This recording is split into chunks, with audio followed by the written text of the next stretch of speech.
throughout Australia, and indeed many of our neighbours overseas for what should be a marvellous afternoon here at Football Park in Adelaide.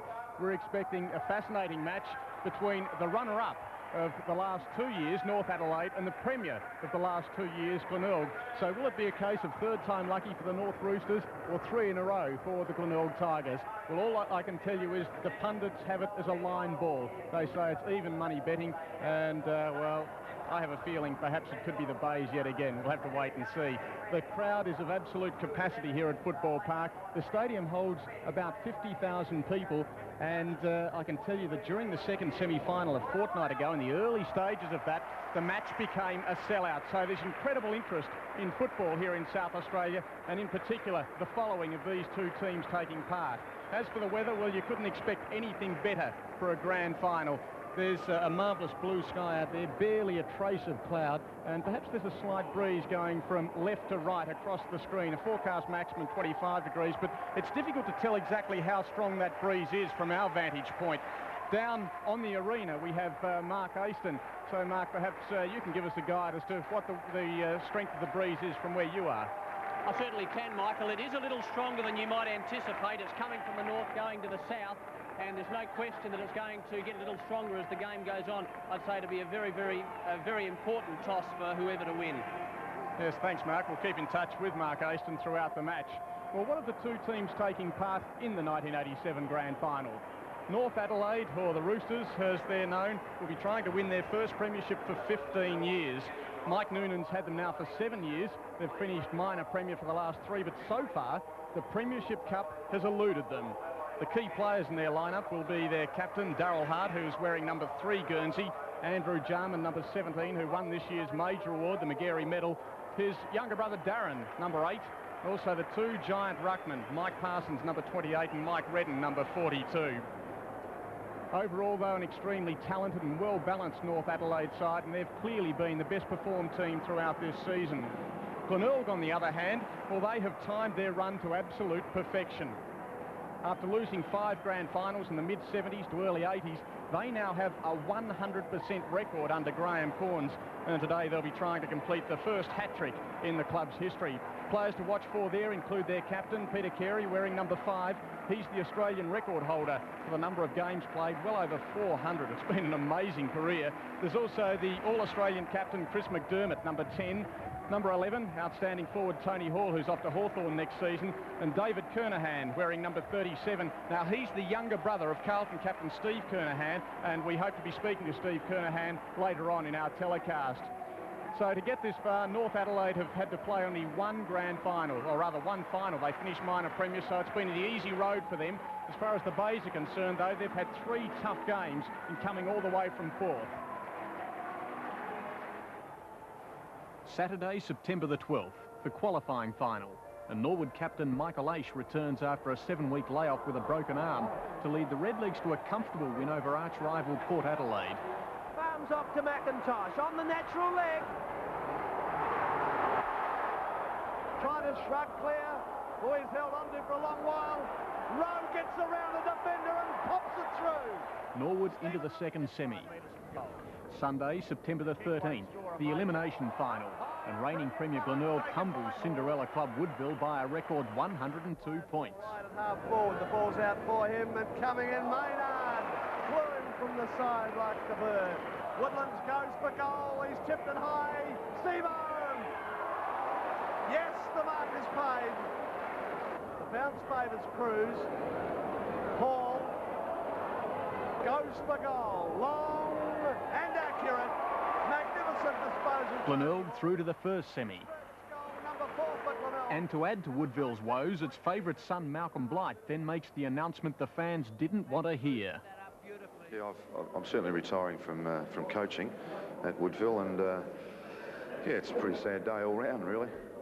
Saturday, September the 19th, the second semi, and North Adelaide youngster Darren Jarman bounced back from an early knock to kick 3 goals in the first quarter against Norwood. Got to get around Aish. Oh, it does it brilliantly. Keeps it low and keeps it straight. Superb stuff, Darren Jarman. Recovery, Slattery. Well caught. Norwood get the numbers there. Darren Jarman. Magnificent goal. Favoured by a strong wind and with the best of the conditions, the Roosters slammed on 6 first-quarter goals to set up a 20-point win and waltz into their 3rd successive grand final. Adelaide goes straight into this year's grand final. Sunday, September the 20th, and 30,000 fans saw Glenelg handed the first semi on a silver platter. In short, Curtis, quickly up by hand, Abernathy. Port Adelaide's forwards hit the post an amazing 5 times in 29 scoring shots to 21, only to go down by 2 points. Loose one's back haul, a snapshot to goal, looks good. Parsons tap, a head pass from Anderson. It's all over. Exit Port Adelaide for 1987. Glenelg to the preliminary final by 2 points. Glenelg coach Graham Corns couldn't believe his good fortune. I think the gods were smiling on us today, there's no doubt about it. The number of opportunities they had and hit the post and that type of thing. But in the end, we were ahead on the scoreboard where it counted. So the Bays at that stage just 1 step away from another grand final. To get there, they had to overcome Norwood in last Sunday's preliminary final. And in a second-half blitz, they did just that. And he's gone. It was a case of watch out McIntosh, watch out Hall, and watch out North Adelaide. It could be curtains forward. Parsons' first goal. Through goes Carey, though, another chance. A big opening now for Woodlands. He's only 35 out, over the top. Another one. Oh, shut the gate. Yes, the Roosters against the Tigers for the 3rd year in a row. It should be an absolutely fantastic match. Now, the start time, it's 20 past 2 Central Time, which is about 13 minutes from now, but they are running late, and that's because the reserves game took longer than anticipated. In that match just a moment ago, Woodville defeated Central District there by, well, a big margin, around about 9 goals, and they had been beaten by Norwood in the last 2 grand finals. North Adelaide also have lost the last 2 grand finals, so could that be an omen pointing towards North? Well, we'll have to wait and see. Well, the star of the pre-match entertainment is Big Ricky May, so let's go down and join him now. Can't buy a billabong under the shade of a coolibah tree. And he sang as he watched them. Wait until his Billy boy. You'll come a waltzing Matilda with me. Waltzing Matilda, waltzing Matilda. You come a waltzing Matilda with me. And he sang as he watched and waited till his Billy boiled. You come a waltzing Matilda with me. Down came a jumper, drink at the billabong. Up jumped a swaggy and grabbed him with me. Wouldn't you? And he sang as he shoved that. Jump buck in his tucker bag. You'll come a waltzing Matilda with me. All right. Waltzing Matilda, waltzing Matilda. You come a waltzing Matilda with me. And he sang as he shoved that jump buck in his tucker bag. You come a waltzing Matilda. And the swaggy felt pretty good. He had himself a little jump buck, so he started to whistle.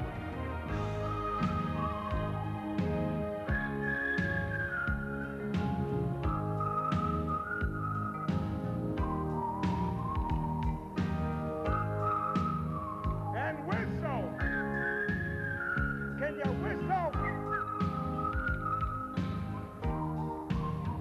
Down came a squatter, mounted on his thoroughbred. Ooh, came the troopers, 1, 2, 3.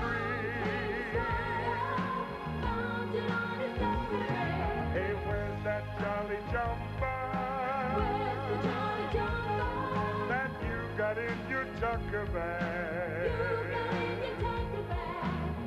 You come a-waltzing Matilda with me. And the swaggy put down his swag with a jumbuck in it. And he looked up at the squatter and he said, "Hey, True Blue, don't say you're gone.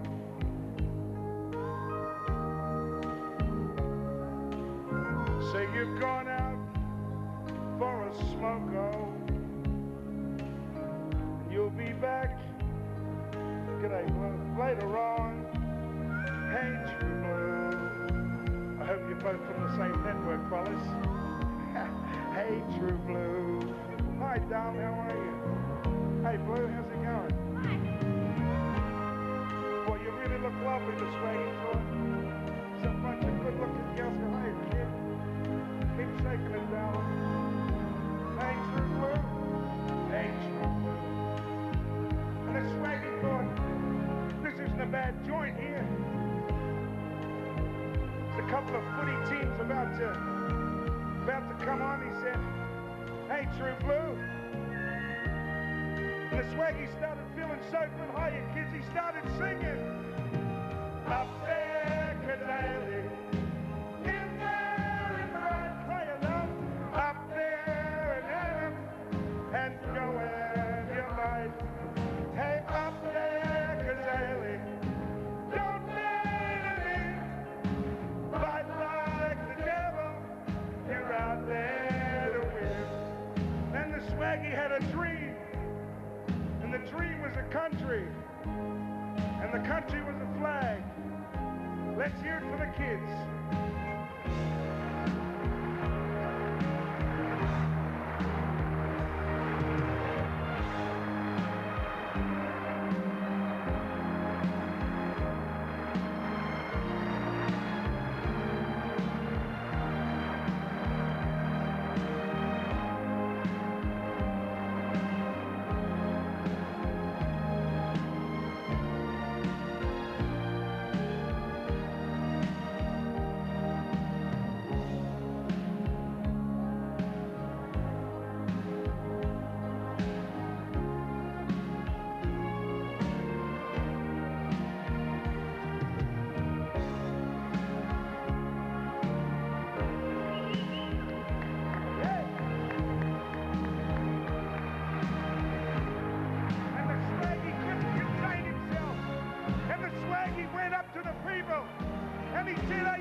On the field, and the swaggy's ghost may be heard as you pass by that South Australian billabong.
fantastic. Big Ricky May down there entertaining the 50,000 crowd here at Football Park for the start of the grand final. With me describing the action, Darryl Hicks, former Sturt Premiership player, 6 times in fact, and Jerry Harrison, who played in 2, unfortunately losing grand finals for Norwood. Afternoon, Jerry. Good afternoon, Martin. Good afternoon, everyone. Tremendous atmosphere here at Football Park for this 87 Premiership, and let's hope it can be North Adelaide's 3rd time lucky. I think throughout the year they've been the better side, Darryl.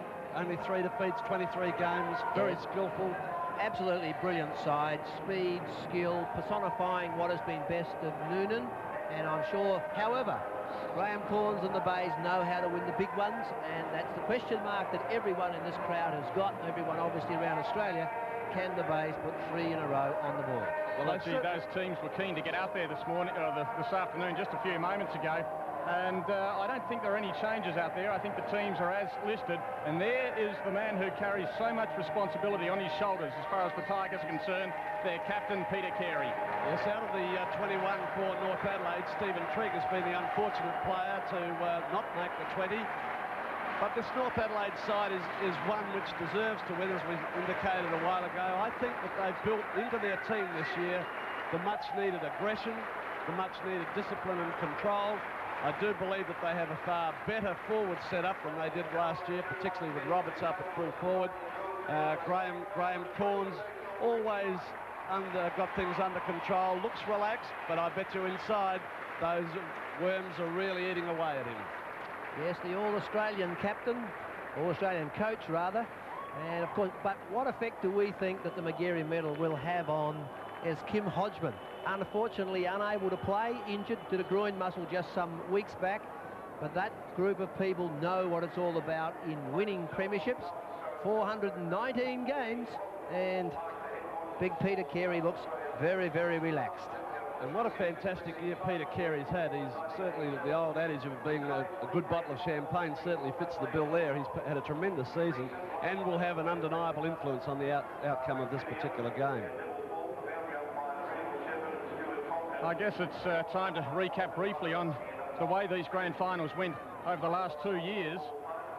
In 1985, it was who won by 57 points, 21-15 to 12-12. Kernahan and McGuinness, both now with Carlton and Footscray respectively in that team. And then last year it was almost as easily, even without Kernahan and McGuinness, they won by 48 points there. The toss of the coin about to take place.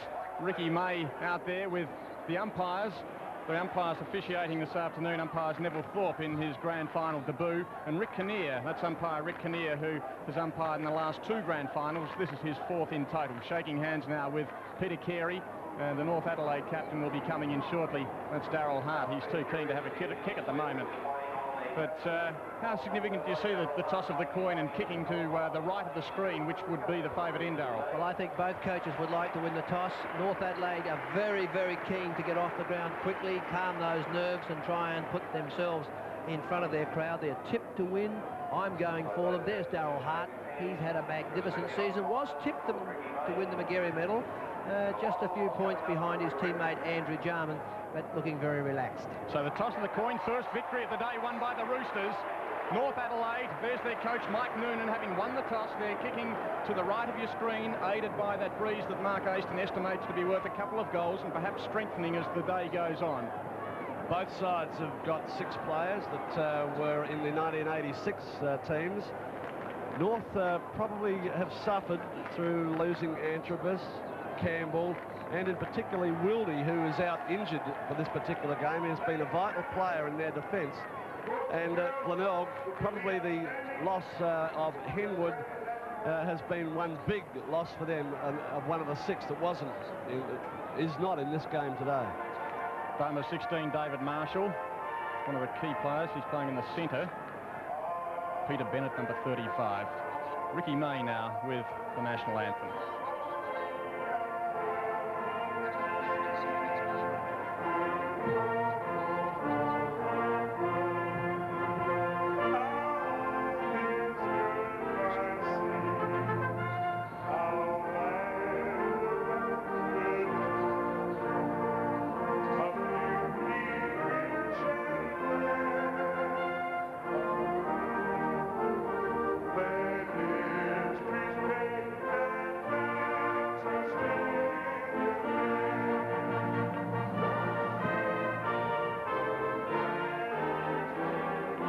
The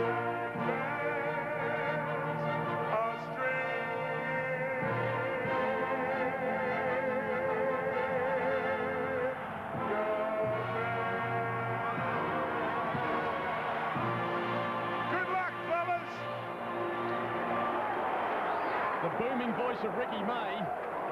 And look at the colours throughout the crowd. Plenty of red and black favouring Glenelg, the red and white of North Adelaide, and umpires Rick Kinnear and Neville Thorpe, certainly the best performed umpires throughout the season. Well, Neville Thorpe's first grand final, the boy from Salisbury, played junior football, not really big enough to play football, took on umpiring, and it'll be a great game for him. Yes, definitely the best two umpires on form, certainly in the finals. Jerry, there's been a lot made of the way North Adelaide, after finishing minor premier, have wilted in the past two grand finals. They're a much tougher side this year, and, well, I think we can expect a fiery first term as to get the physical ascendancy. I think the first quarter is all important, Mark, particularly from North Adelaide's point of view. The pre-1986 grand final, Coach Noonan was reported as saying he didn't worry about studying videos of opposition, their strengths, their weaknesses. In fact, he could be quoted as saying analysis breeds paralysis. I think he's learned. I think he's learned a lot, and this first 5 or 10 minutes will be very much important for North Adelaide. Gee, they've got the work ahead of them, because the last team to win a premiership after losing 2 in a row was Port Adelaide back in 1936, so history certainly not favouring the Roosters, but, well, as Graham Corn said, history is history. It's what happens today that counts. I think you've already mentioned the fact, Mike, that Woodville have lost the last 2 grand finals in reserves. They got their third today, so perhaps that's ominous. Could be an omen. The mighty Rooster there, and the Bulldog Football Park looking absolutely superb. It'll be a little bit slippery. The manicured surface, no doubt they'll be using long sprigs and digging in deep, and no doubt the hearts are fluttering at this moment. Notice Gibbs and looks like Donovan going onto the interchange bench for the Tigers. So Winton, who tackled so strongly, and we saw in those highlights how strongly did Winton tackle throughout that last match last week, the preliminary final. He is starting on the ground. So players in position, the Glenelg dugout there, and all eyes now in the centre of the ground. The 1987 grand final about to get underway as umpire Neville Thorpe moves in to bounce the ball. Kicking to the right of the screen, it's North Adelaide. To the left, it's Glenelg, and Carey got the first knock. The first kick, though, going the way of Sanders, the half forward, knocked away there from Salisbury. But the mark has been paid, and Scott Salisbury, all-Australian back pocket, gets his first kick of the football match. Tremendous courage, stood his ground, the pack descended. Glenelg come away through McDermott. The kick is high, clearing centre wing. Well-positioned Hall, but well done Clisby. Physically strong, Trevor Clisby. Hall, a brilliant mark overhead, but it's Clisby for the first touch, and it's a high kick. Centre half forward area. Waller players. Redden came from behind. Burton charging through. Darren Jarman. Well tackled by Wayne Stringer. Murphy. Run down is Maynard. High tackle. And the free kick will go to Peter Maynard off the half-back line. Well, as anticipated, North Adelaide, the side that is most aggressive. And that tackle then from Stephen Sims was high, wide, and handsome. And Peter Maynard's one of the toughest blokes around, but that one really hurt him. It's on centre wing. That's Carlaw, number 11. Down goes Stringer. Kernahan's there. They're in from everywhere. Well, we felt this could have happened. They are coming from all directions. That's David Tiller there on the left for North Adelaide. And John Riley, number 1, is holding his head. He's got a cut across the eye. Scenes of 1984 with Lord and Port. Well, so much has been made of the way North Adelaide weren't able to cope in the last 2 years. And the word was, they've toughened themselves up. That's become pretty obvious. And the word was to try to get the ascendancy. They, in fact, would perhaps try to exert some force in the first 5 minutes. I'm not suggesting they started that one, but, well, it's on for young and old. This is David Kernahan. He's ended up with a free kick. Well earned, I would have thought. In front plonk. Right on the crest. Thought about giving it off to Simmons, who offered the run. But decides now to send it in towards the middle of the ground. Bennett, the centre half forward. He swings onto that left foot of his, out wide, open spaces, setting it up for the Magarey medalist Jarman. With him is Scott Salisbury, number 36 for Glenelg, and Salisbury does it pretty well. Got it out to Hewitt. Good play, Salisbury. The centre wing, there are two of them there, but the ball won't stay in play. Well, the pressure's off. You can almost hear the sigh of relief. Crowd on its toes. North Adelaide putting the pressure on. Well, the powder keg is blown. Much will depend on how North settle now. Working through with Sims. The throw-in is at half forward left for North. Having won the toss, a slight breeze to the right side of the camera, and a free kick going against Carey. Knew that he'd given it away, and Redden will take the ball. Keeps him low, awkward looking kick. Carey well positioned, knocked away Parsons. Back down to Cruz. McDermott for Glenelg, clearing long and high to the centre wing area. Woodland's across there. Peter Simmons forcing it to the line for a throw-in. So it's just a slight change for Glenelg. Tony Hall centre half forward, Max Cruz in defence, and Kim Plomp for North Adelaide is in the centre opposed to David Marshall. Redden in ruck, number 42 up high was Hall. Jarman tackled high, sending Maynard away. Maynard, a former Melbourne player, down towards half forward left. It's big Parsons, couldn't take it. Cruz diving on it. Parsons over the top of him, pushed in the back by Grenvold, but the whistle had blown from umpire Kinnear, and there will be a bounce. Big Mike Parsons, he's the tallest man on the ground, number 28 from the red and white North Adelaide Guernsey. Former Launceston basketballer, played with Casino City, and they won a flag down there in '79. Through went Carey. Sanders on the bottom. There'll be another bounce. This is on scoreboard flank. We've played 4.5 minutes in the grand final for 87, and no score on the board. The kick from Jarman didn't go far. Oof, gee whiz, that didn't connect, and I think Roger Carlaw is pretty happy about it. Michael Murphy, centre half-back, tried to take Carlaw out. Now Carlaw, relative youngster,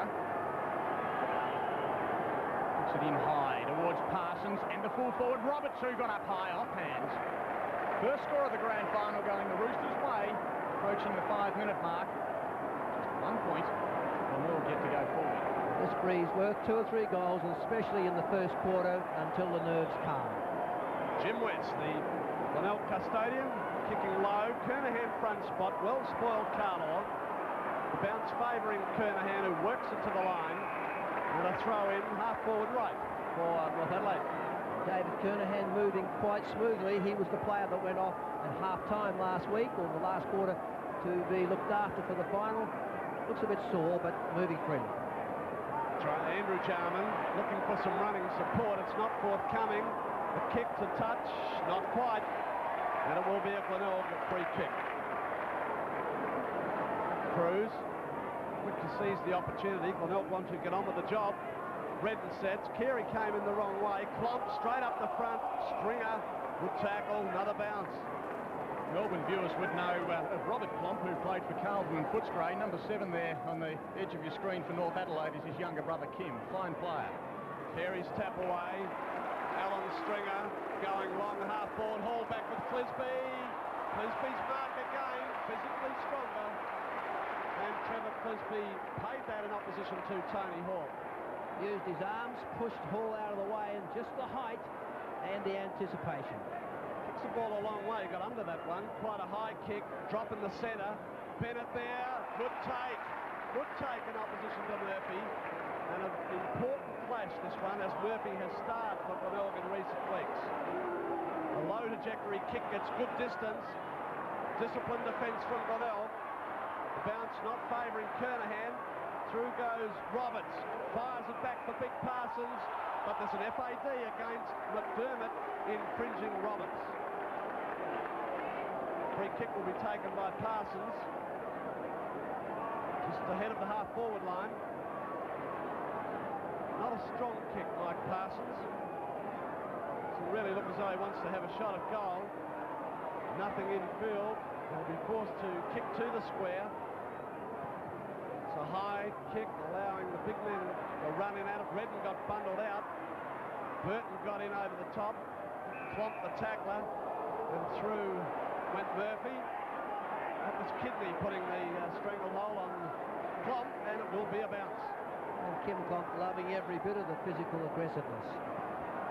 Carey and Redden. Carey getting handball. Sims, the snapshot, look good!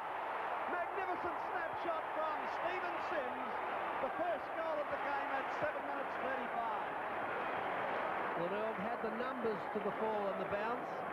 The little rover, though, read it best. And that quick snap.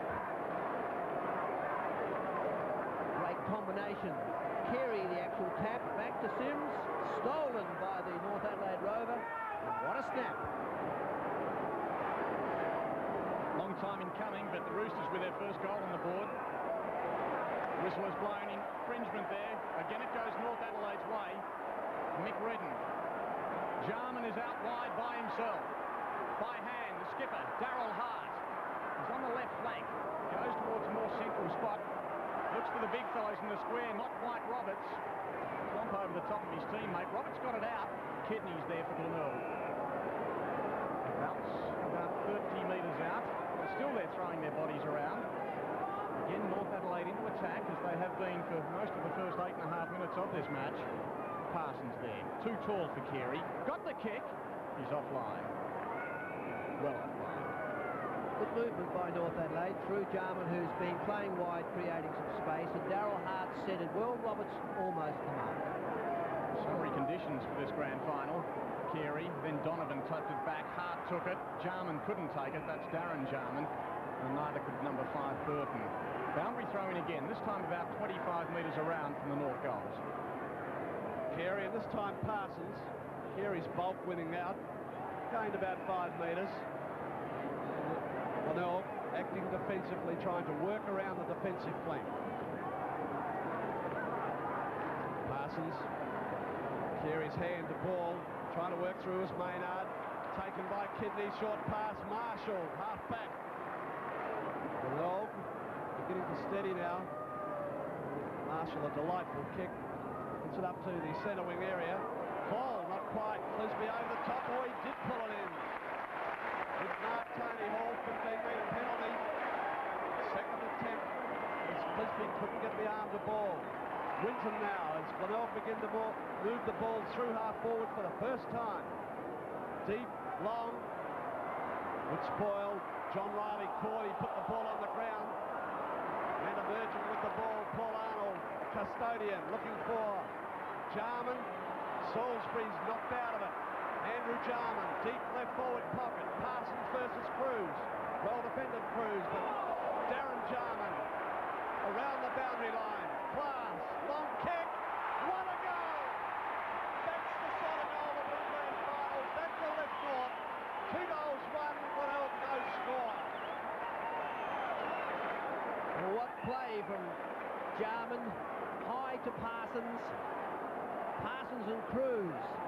Now, Big Mike Parsons worked hard with that right arm, protected his teammate, Darren Jarman, who last year was very inaccurate. This year, a miracle shot for his first. Well, that's a sensational goal. It should be pointed out, he's a right foot kick. That's his natural kicking foot, and he's right on the boundary there, about 45 metres out.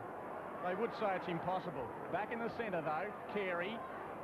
Maynard taken off. It didn't have the ball. Peter Maynard takes the free kick. 13 plays 0.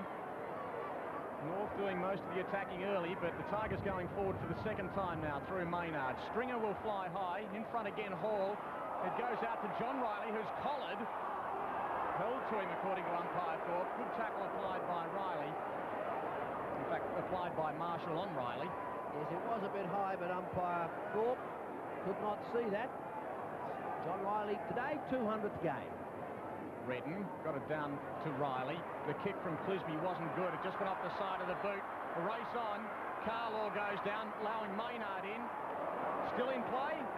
Boundary umpire's right there. Just. Umpire Thorpe decides it was in play, so he'll bounce it. And that's the boundary line at the foot of the screen. Umpire's Riley, who tries to knock it out. He found him nicely. Klomp, brilliant hand pass to Sims. Bennett had a couple of good touches against Murphy, and that was a high tackle. 15 metres from Michael Murphy, surely. Back he goes. been one of the keys for North Adelaide. Very talented centre-half forward, but Murphy's been in great form. Into the square, Roberts and West. Roberts got hands to it. Waiting for it is Kidney. Clomp again. Got it out to Parsons. He's not too agile. West lost it. Roberts, the chance on the left foot. Offline, I think. No! What a goal! Number 3 for the Roosters. And they are looking pretty impressive in the opening 13 minutes. Oh, Michael Murphy giving away 15 again. James West was tackled by Hart. John Roberts with 106, now 107. A brilliant snap from the full forward. North Adelaide looking great. 3 quick goals in the first 12.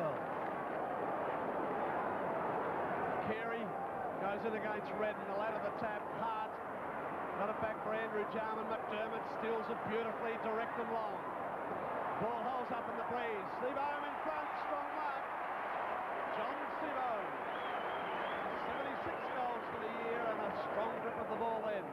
Against the breeze, the ball fading and Paul Arnold not having the reach. And the left footer within scoring distance. Seabohm, important kick for Glenelg, and he's pushed it offline. To point the result, that's Glenelg's first score, 1 point. They trail North 3-1 as Ross Gibbs replaces Robin Kidney. So it'll be Arnold who kicks the ball back into play. Chooses the outer side. Stringer from behind. Oh, gee, that must have hurt Stephen Riley too. He's pretty tough, Stephen Riley, but right into the back. Ooh, I can feel it from here. Centre wing.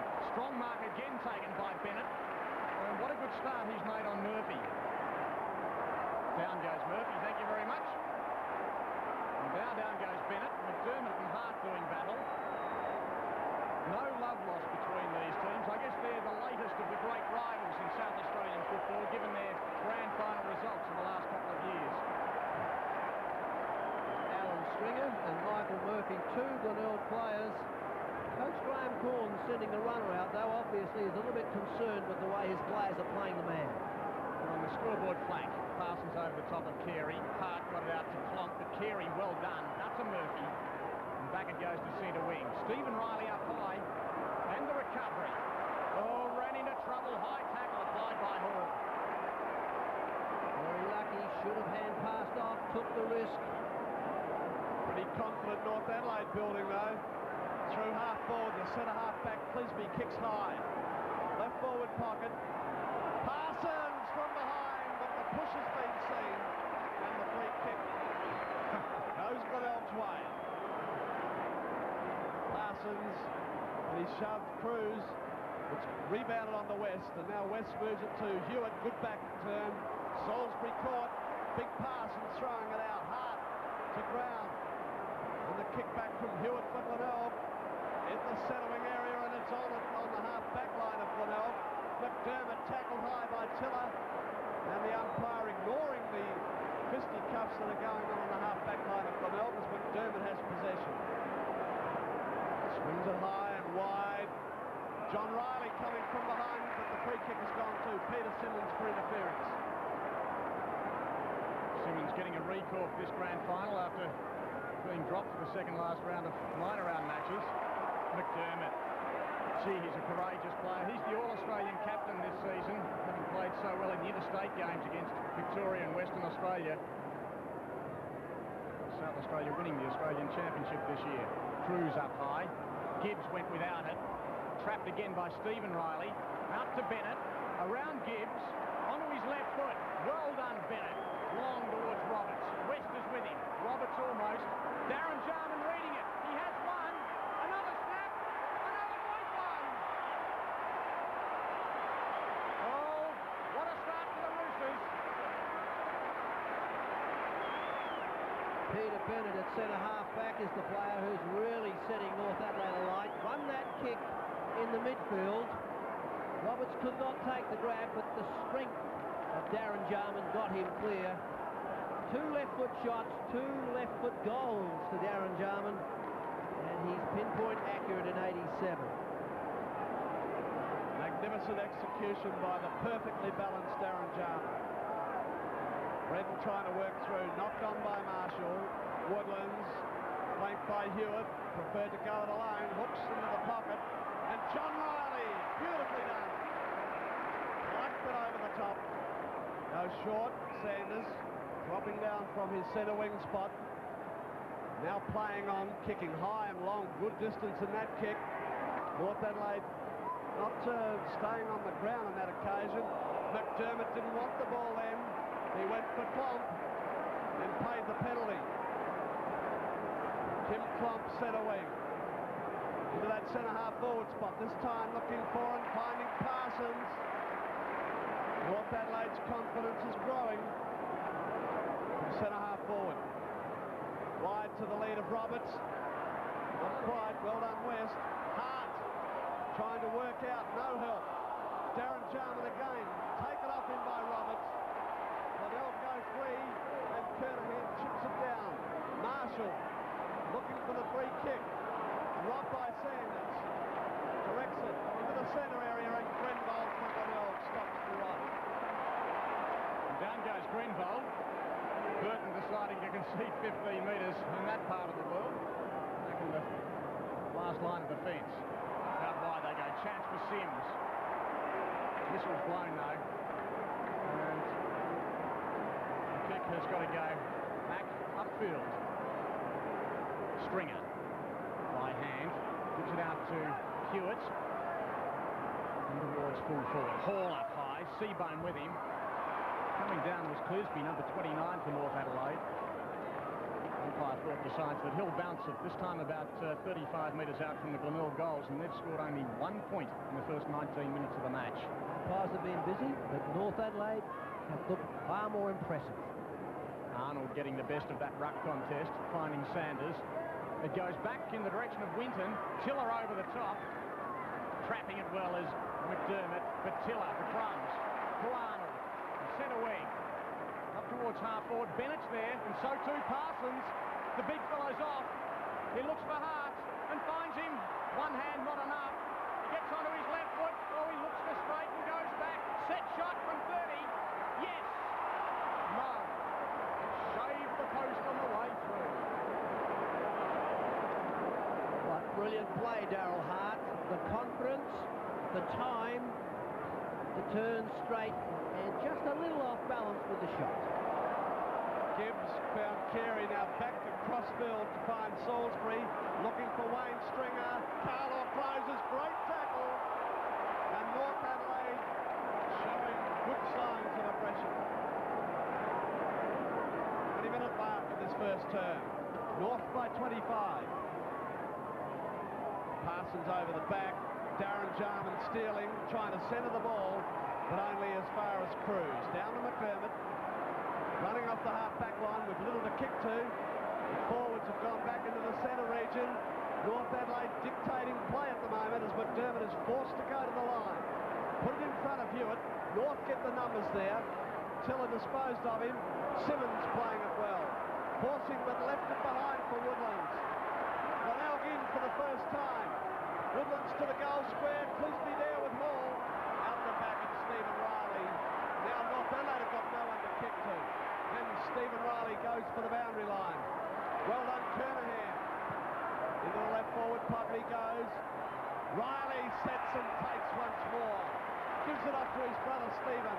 And North Adelaide out of defence again. What a start by John Riley and his brother Stephen for that matter. The centre wing, Parsons. Carey got up high from behind. The Tigers with the numbers, but Gibbs was caught high. The former West Perth player, Ross Gibbs, runs it through centre. Oh, it's a shocker. Absolute shocker. Found only Redden at half-back. Off by hand. The running full-back Arnold finds Sims. Stephen Sims with time. Down towards half-forward. Salisbury's there for the Tigers. Oh, does it brilliantly to get around Jarman. They lost it, though. Stringer took his eyes off it. Carlaw broke away. Darren Jarman has two. There's no one back there. Only Cruz. Or fingertipper. Time to recover, though. He looks out there. Choice of two. Goes for Gibbs. Another high tackle on Gibbs. So if nothing else, he'll end up with a headache tonight. Glenelg starting to settle, a little bit more stable. Just lost their concentration. Umpire Kinnear on top of Andrew Jarman. 15-metre penalty paid against Andrew Jarman, the Magarey medalist. And Ross Gibbs to take the kick. From the half-back line, awkward-looking kick into the centre, but it's well directed. Alan Stringer, flanked by Big Carey. He drives it low to the leader, Seabohm, but Simmons. The kick was inaccurate. Peter Simmons chipping up Mick Redden loose, flanked by Clonk. Run through half forward again, tumbles a punt kick, and Murphy this time in front of Bennett. Big clash, and Peter Bennett on top at the moment. Alan Stringer now ahead of centre. McDermott looking to draw the defence. Marshall half forward. He had Maynard in the pocket. He's gone to the goal square. Hall, not quite. North get the numbers. Clisby to Simmons, control. North Adelaide to centre wing. Andrew Jarman versus Alan Stringer, and the latter the winner. Well, great courage, Alan Stringer. Andrew Jarman also always on the ball. Now, chance for Tony Hall, who had a knee at reconstruction earlier this year, but taken away by Carlaw. There were two Roosters there. He gets it out to Andrew Jarman. Infield he goes to Hart, and Hart couldn't believe his good luck. Had time to move down towards half forward. Parsons in the middle of the pack. Roberts behind. Sims went without it. There is West, number 40, tackled by Sims. Salisbury. And Salisbury's free kick, tackled without it. He goes by hand. The running Ross Gibbs from the back pocket. Up wide. Stringer had a look over the shoulder, realised he was by himself, gave it to his brother Wayne Stringer. The half forward. Clisby. No, didn't hold it long enough against Hall. Hall did well to get it out. John Riley's there.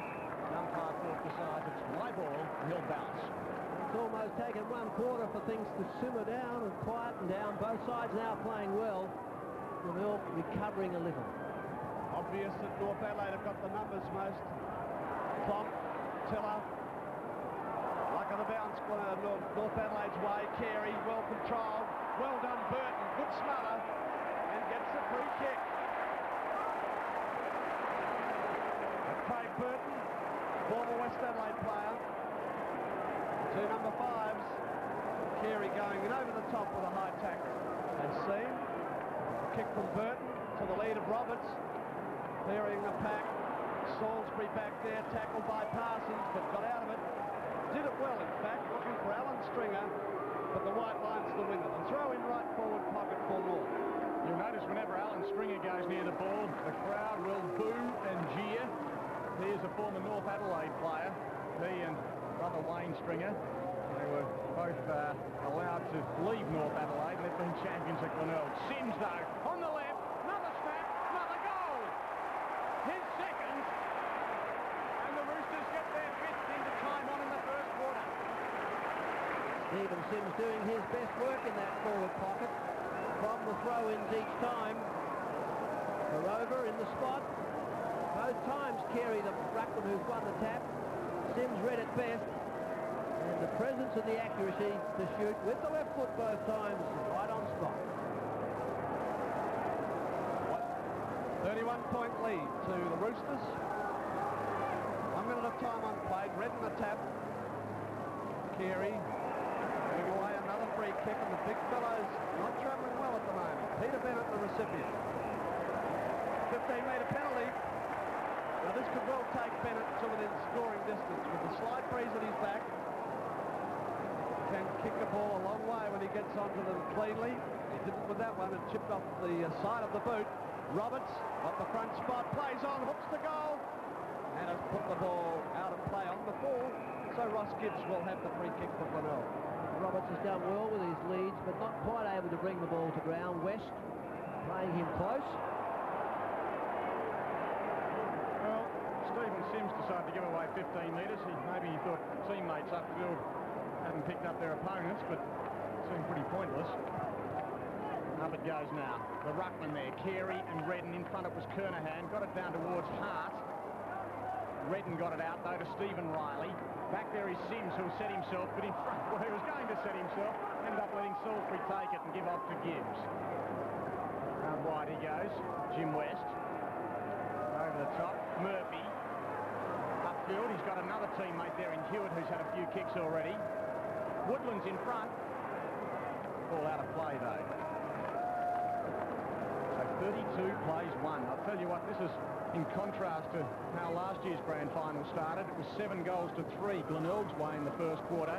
And in fact, at half-time, they led by 33 points, and it was virtually all over them. So maybe North Adelaide have learned. Jarman. Out wide. Bennett. Just inside the boundary line.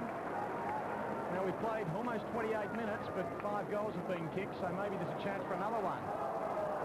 Cruz. Back to centre wing. Hall there by himself. Gee, the pace of the game really has slowed down after that initial opening. I guess that's to be expected in grand finals. Mike Noonan would be pretty happy with the way his Roosters have been performing. I just wonder if Max Cruz will have to go to the forward line for Glenelg in the second half with the Breeze. The half-back line for North. Clisby does it well. Gets it over. Tiller the kick. High ball. Clearing half forward. Murphy back there. Cruz mops up. Looking for help. Playing it to the line. And finally it's a throw in as North continue to get the numbers around the ball. Hold it in their area. And a brilliant first quarter from North Adelaide. 31-point lead with the Breeze. 5-2, 32. They lead Glenelg at 1 point. Okay, so the Roosters by 31 points. 5-2 to 1 point. Running through the goal kickers, North Adelaide, 2 goals kicked by Sims, 2 by Darren Jarman, and 1 by John Roberts. The goals coming at the 7.5, 10.5, and 13, 17, and 25.5 minute marks of the quarter. So they came at a pretty even pace, and just 1 point on the board for the Tigers. And Darryl, I can't help but compare this game to the way the VFL Grand Final looked last week. We had Carlton with the apparent easy road into the Grand Final. They too had been beaten the previous year, and apparently the soft team compared to Hawthorn. Now the same situation can be compared here with North Adelaide, the easy road, and Glenelg, the tough tackling type of team. But Glenelg have played 3 matches, and gee, to me they're looking tired. Well, maybe a little bit early to say they're looking tired, but certainly North Adelaide stole the ascendancy. They retaliated. The incidents occurred. We won't say they were initiated by either side, but North Adelaide were equal. And in previous years, they've given away silly free kicks, certainly 15-metre penalty. Today, more professional, keen at the ball, and it's paid off with those goals on the board. Absolutely brilliant, Darren Jarman. And you know, we did mention that they are by far the most skillful side, and we've really seen that to the fore. Some of their reflex handball, particularly coming out of defence, and in particular their defensive action, which was non-existent last year, has really been first class. And John Riley across that half-back line. We thought he would take Tony Hall. Hall's gone to centre half forward, where Clisby's just been a little tall for him. And I would say with the Breeze in the second quarter that Coach Graham Corns would have to consider Max Cruz at centre half forward. Well, I think I mentioned that the form of Bennett on Murphy, who has been in brilliant touch for Glenelg in past weeks and has given tremendous rebound, would be all important. And Peter Bennett certainly getting the points in the first quarter. Well, Bennett loving to run, creating a lot of space, and of course that toss. There's one Glenelg player not looking the best. Mark Aston down there on the boundary line.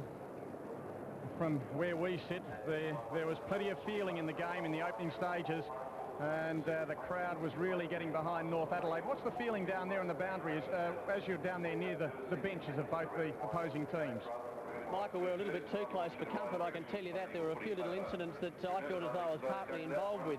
In fact, Idea didn't look in their direction. I felt as though they were going to come over and biff us. It's been very, very tough. That first quarter was unbelievable, and that Murphy-Bennett clash in particular is going to be very, very interesting. The scene down here is one of excitement, one of anticipation.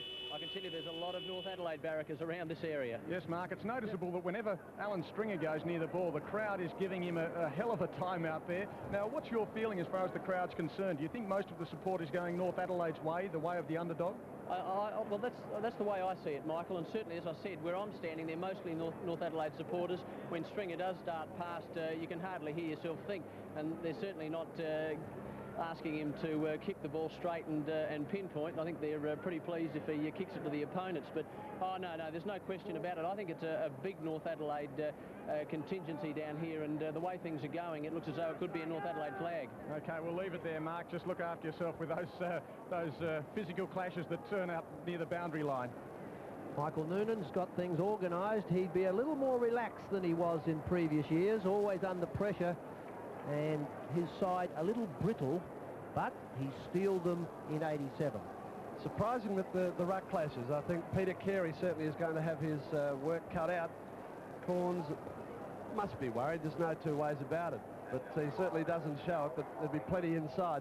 Carey really was covered that quarter, and now with 3 quarters in this quite warm conditions and 2 big ruckmen of North Adelaide to jump against, has an enormous task left ahead of him. Well, Mike Parsons took a lot of marks against Mac Cruz. He was busy, he and Bennett, the height, and John Roberts looked dangerous, just the 1 goal from the snap, but he looked dangerous with his aggressive approach at the ball overhead. So North Adelaide pretty confident up forward. The second term of this 1987 grand final underway with Carey and Redden. Redden's tap once more. Murphy full by the bounce. Bennett taps it on. Sims tried to work it over the top. Taken out by Grenville. Andrew Jarman. Burton shoots for goal. Looks good. The Roosters are flying. Goal number 6. Craig Burton's first. And a 37-point lead. 20 seconds into the second term. Well, what a start to the second quarter. Bennett again, the mobile player, tapped it on. Sims has been in everything. Wasn't the best looking ball handling, but Andrew Jarman backed it up for Craig Burton. He's the dasher, must not get inside his opponent on that half-back line. Did, it was all over. Brilliant play, North Adelaide. The margin now 37 points. Gee, about time the Tigers started kicking goals. Maynard in there, Rick Kinnear, umpire, who will bounce the ball. Number 42 is Redden. Carey in there doing battle with him. The veteran wins the knock, but Sims diving on it. Sims could be enjoying playing in this match. He played for a battling team, West Torrens, over the last few years. Thought about going to St Kilda this year, but decided to go to North Adelaide, now playing in a grand final. Hard tackle applied there on Cruz. Was it Murphy? It's Murphy, in fact, number 6. So the ball hasn't moved from the centre square after that 20-second goal to start the quarter. Up high, Bennett, who got the knock. Quick kick forward by Jarman. Kernahan runs straight into Darren Jarman. And get another bounce right on the point of the centre square. That's just about it, right half forward for North Adelaide. Coach Michael Noonan doing well, taking Andrew Jarman out of the centre to the half forward flank. The Magarey medalist obviously would be expected to do well. Murphy fumbling, Andrew Jarman stealing, floats a kick in through half forward. Darryl Hart leads Salisbury, robbed of it by the ladder, and happy enough to pull it in for a bounce. Centre half forward for North Adelaide. North concentrating on the ball now. Quick to it, playing in front in the forward line. There's an air of expectancy about. No doubt the Glenelg supporters wanting something to break. Grenville trying to charge through. Advantage paid. Peter Maynard. Past Bennett. Throws it out for McDermott. Through the half-forward line. Run down by Tiller. High tackle. Chris McDermott, the free kick. Took the risk. Turned inside. Tiller a little high. Chris McDermott noted for making up his mind to set it up and run through again. I think if the tackle hadn't been applied there, he just about would have got pinged for running too far. Always exemplary in his approach. And the vice-captain has an opportunity for Glenelg's first goal in this 87 final. High kick has got the distance, but not the accuracy. And Glenelg moved to 2 points, trailing North Adelaide 6-2 by 36. Well, what a start for North. And now for Glenelg, it's going to be all the hard work. It's their turn to use the breeze, and they have to set it up in the forward line. Arnold looking out there for Jarman and Riley. Have they touched it? I don't think they have. And that effectively is out of play on the full. So the kick going back to Hewitt will send the Tigers into attack. A couple of policemen who aren't playing. Seabohm on the bolt. Beautiful mark. Oh, gee, that was courage plus. Kim Plonk is the player who showed the courage to run against John Seabone. He's down and hurt. A valiant attempt there by Klomp to spoil the mark, but Seabone must have seen him coming out of the corner of his eye, but just kept going for the football. So Klomp's in a degree of bother, but Seabone, now play's being held up while Klomp is being attended to by some trainers, and he's in a bit of bother. Let's have another look at it. Very aggressive approach and well timed by John Seabone. Glenelg needing to kick accurately. Seabone had the one shot in the first quarter, was offline. Not the most accurate kick as a full forward. He's kicked 76 goals so far this year. And now the distance 35 metres. Close, but not close enough. And now we're approaching the 5-minute mark of the second quarter, and Graham Corn's team has not scored a goal. What can I do is the expression on Coach Graham Corn's face. Stephen Riley to take the kick in. Good distance. And pulling it down, David Kernahan. Fine judgment as Kim Plonk looks to be in a good deal of pain. And Glenelg go to the goal square. Gibbs from behind, knocked away Stephen Riley. Trying to work it through Hall. Peter Simmons for North Adelaide. Short for Tiller. High kick now to the half-back line. Back goes Redden. Couldn't quite judge the ball. Kernahan was pulled back. Glenelg get the kick in, and Maynard the mark. The luck of the game going with Glenelg a little. Wayne Slattery onto the ground in place of Klomp. And Maynard, a big screw punt. Long and curling away. 1 point a game. That's the fourth for Glenelg. They trail by 34 points. Glenelg leading to straighten it up. Give themselves a chance. Must get back at least 4 goals this quarter. Knocks down. Stephen Riley kicks the ball back into play. He's looking out there for the fresh legs of Slattery. Closing in whom is Hewitt. But Slattery gets the tumbling kick away. Murphy kept it in play. Back to Slattery and over the line. Michael Murphy, who was in superb touch last week for best on ground, has been moved around a lot by Peter Bennett, and he's in trouble. Carey and Parsons. Carey got the knock. Down to Maynard. Tries to keep it in play. It's at right half forward. In front it was Clisby, who couldn't mark. He's got support there from Simmons, who tries to give it out to Redden. On now to Clisby, but brilliant steal there by Winton. In towards Gibbs. Oh, he decides to play it on. Over the top. Goal coming up. Seabone. Oh, Ross Gibbs. He is a delight to watch. He seemed to stumble, but apparently that was the intentional play on. And again, it is Jeff Winton who's lifted his teammates. Got the kick around the corner. Gibbs enterprising enough to play it on to Seabone on his own in the square. And they've looked good in the first 7 minutes of this quarter. And Redden, the player who made the error. Again, he was really in command of the situation. Ross Gibbs, Mr. Cool for Seabone. 28-point lead now to the Roosters. Could Glenelg be steady? Carlaw tackled high. From the centre circle, North Adelaide to go forward. Keeping it low, getting good distance. Salisbury. Sims being found wanting overhead in the attack for Glenelg. Carey at centre half back. They really brought some risk into this. Murphy does it well. Out to West. Hewitt dropping back well. Wayne Stringer. Good running support.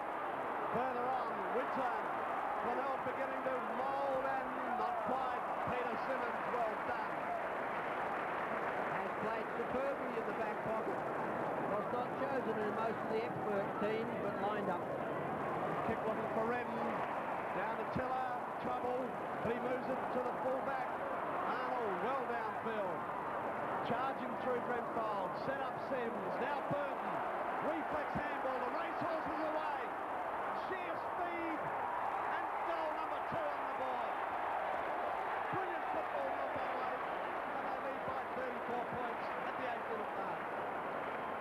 And what play from the defender Arnold. Through centre. Got the ball clear.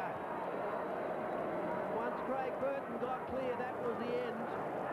Great reflex hand pass from Sims and the dash. as stated before, defenders must keep him inside the forward line. Burton accurate. Yes, brilliant running goal that by Burton. Mark Hastings got a quick report on Clomp for us. Yes, it's nothing serious. He's gone down the race, Mike. He should be back soon. So North go forward again. Hart. Chance for Roberts.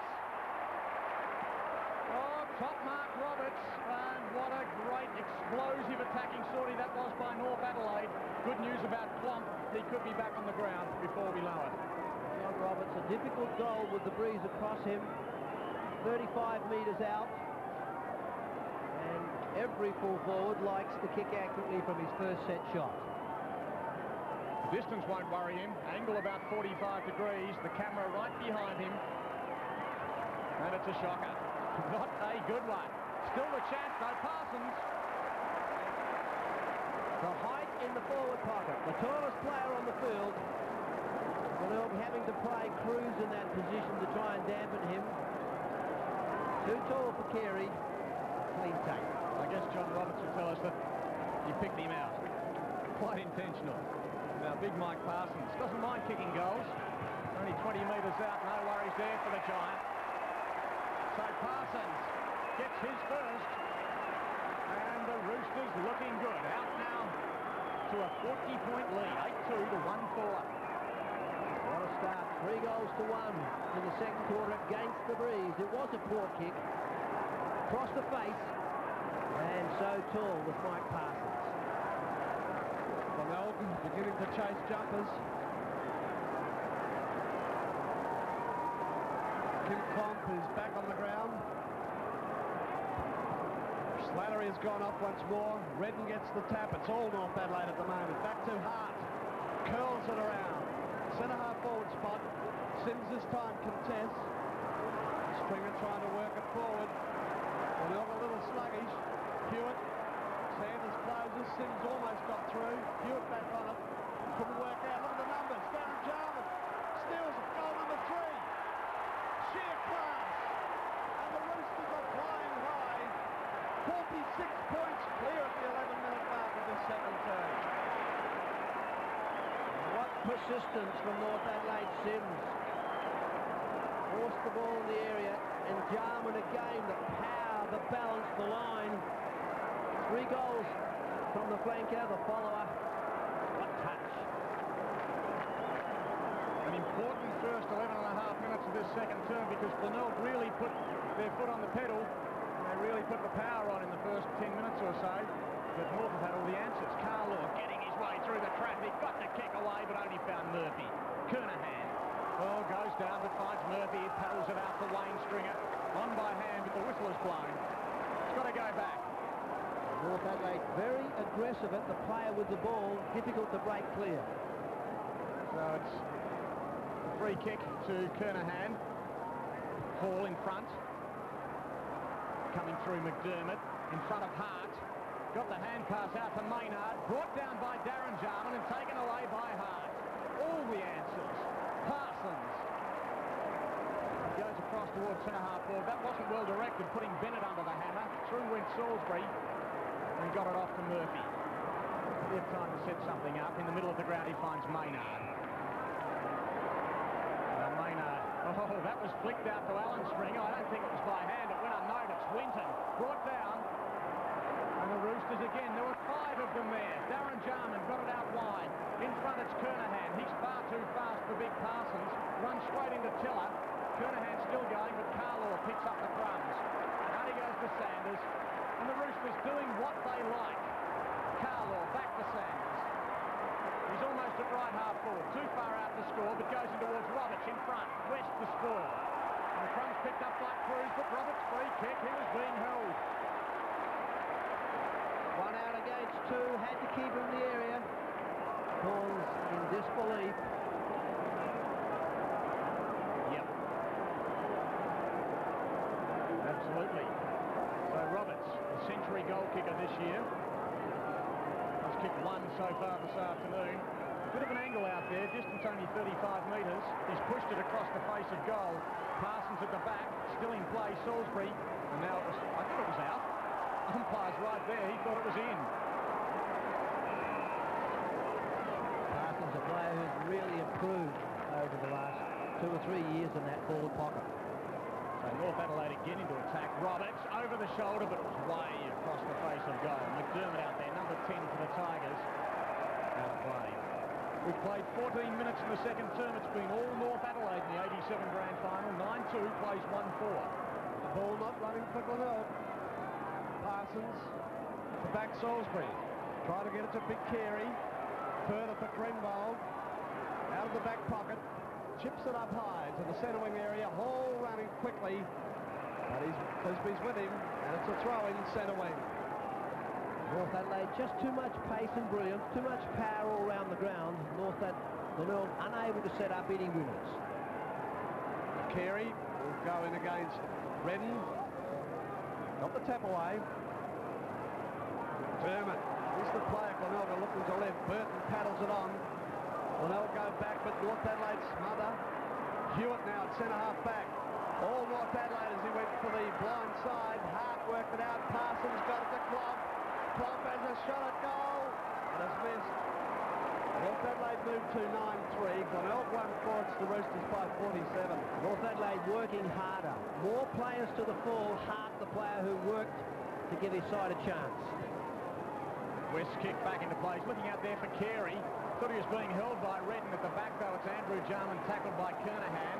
Out to Carlaw. Short. Half forward right. He finds Sims.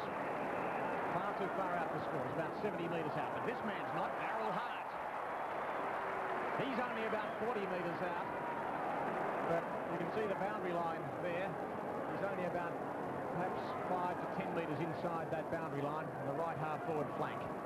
Runner-up in this year's Magarey Medal. In fact, he's the man who started favourite, but the centreman, Andrew Jarman, polled better. Difficult shot for goal for Hart. Cruz in the goal square. Parsons from behind. Play on. Goal. All clear. No. Big Mike's telling the umpire what he thinks of the decision. Well, he thought it was a mark, which then would have been converted into a goal. Instead it was a minor score. Well, what advantage his height is. Jim West, big kick. Into the square. Carey helps it on its way. Alan Stringer out to Kernahan, but again Klopp gets in underneath. And really North Adelaide's aggression is first class. Centre wing position. North Adelaide in complete control. Klopp the tackler, McDermott. And the North Adelaide giving McDermott not 1 inch of room to move. He's going to be the leading light for Glenelg if they can get back into this as Donovan prepares to come off the bench. Carey gets the tap back. Grenbold out for David Kernahan. Giving ground to McDermott. A high ball now to the half-forward line of Glenelg. Ball and Clisby entangled. Back goes John Riley. He was taken out by Kidney. High tackle. And John Riley, not amused at all, gets the free kick. Has concentrated hard, John Riley. Kept his eye on it, but Kidney far too high. Game number 200, what could be his last game. Kicks it up to the half-forward line. Murphy got up high. Hart throws it out to Darren Jarman. A high kick, half-forward right. Scott Salisbury versus Sims. The latter fumbling. Salisbury there, working to the line. Grenbold throwing half-forward right for North. There's nothing easy at all for Glenelg. Pressure on from the Roosters. So the Roosters ever so slightly into attack. It's almost on centre wing. Carey got the hand pass out the way of Alan Stringer. The hand pass back towards the centre wing, taken away by Kernahan, who incidentally is playing his 100th game. Centre half forward, knocked away from Marshall. Darren Jarman, another opportunity. Stolen though. Well done, Seabone. Trying to gather the bouncing ball. Riley to Sanders. The Roosters away again. Hart. Oh, dead end. Off he goes to Klomp. Centre half forward. Had the stretch. Now he goes to Bennett. Run down by Cruz. Umpire Ford allowing play to go on. Loose ball goes from Hart out to Parsons, who looks at the goals from 35 metres. That's not bad. And the big fella gets his second.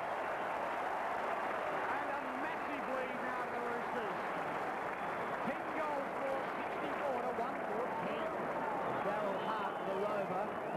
finish that goal with his work. The reflex hand pass to Mike Parsons finished it off. Not bad balance for a big man. Very, very aggressive in the forward pocket. 10 goals to 1 in North Adelaide's favour. Donovan's gone onto the ground. Jarman sends North Adelaide high and wide to the half-forward line. The bounce favours Carlaw. Over the top looking for Andrew Jarman. Alan Stringer gets it, puts it out for Murphy. Darren Jarman closes and forces it over the line for a throw in centre wing. Winton, who's just come off the ground, caught that one in the first quarter. Received a lot of attention during the break, but certainly it's opened the game. Centre wing position. Carey. And Darren Jarman works it to the line once more.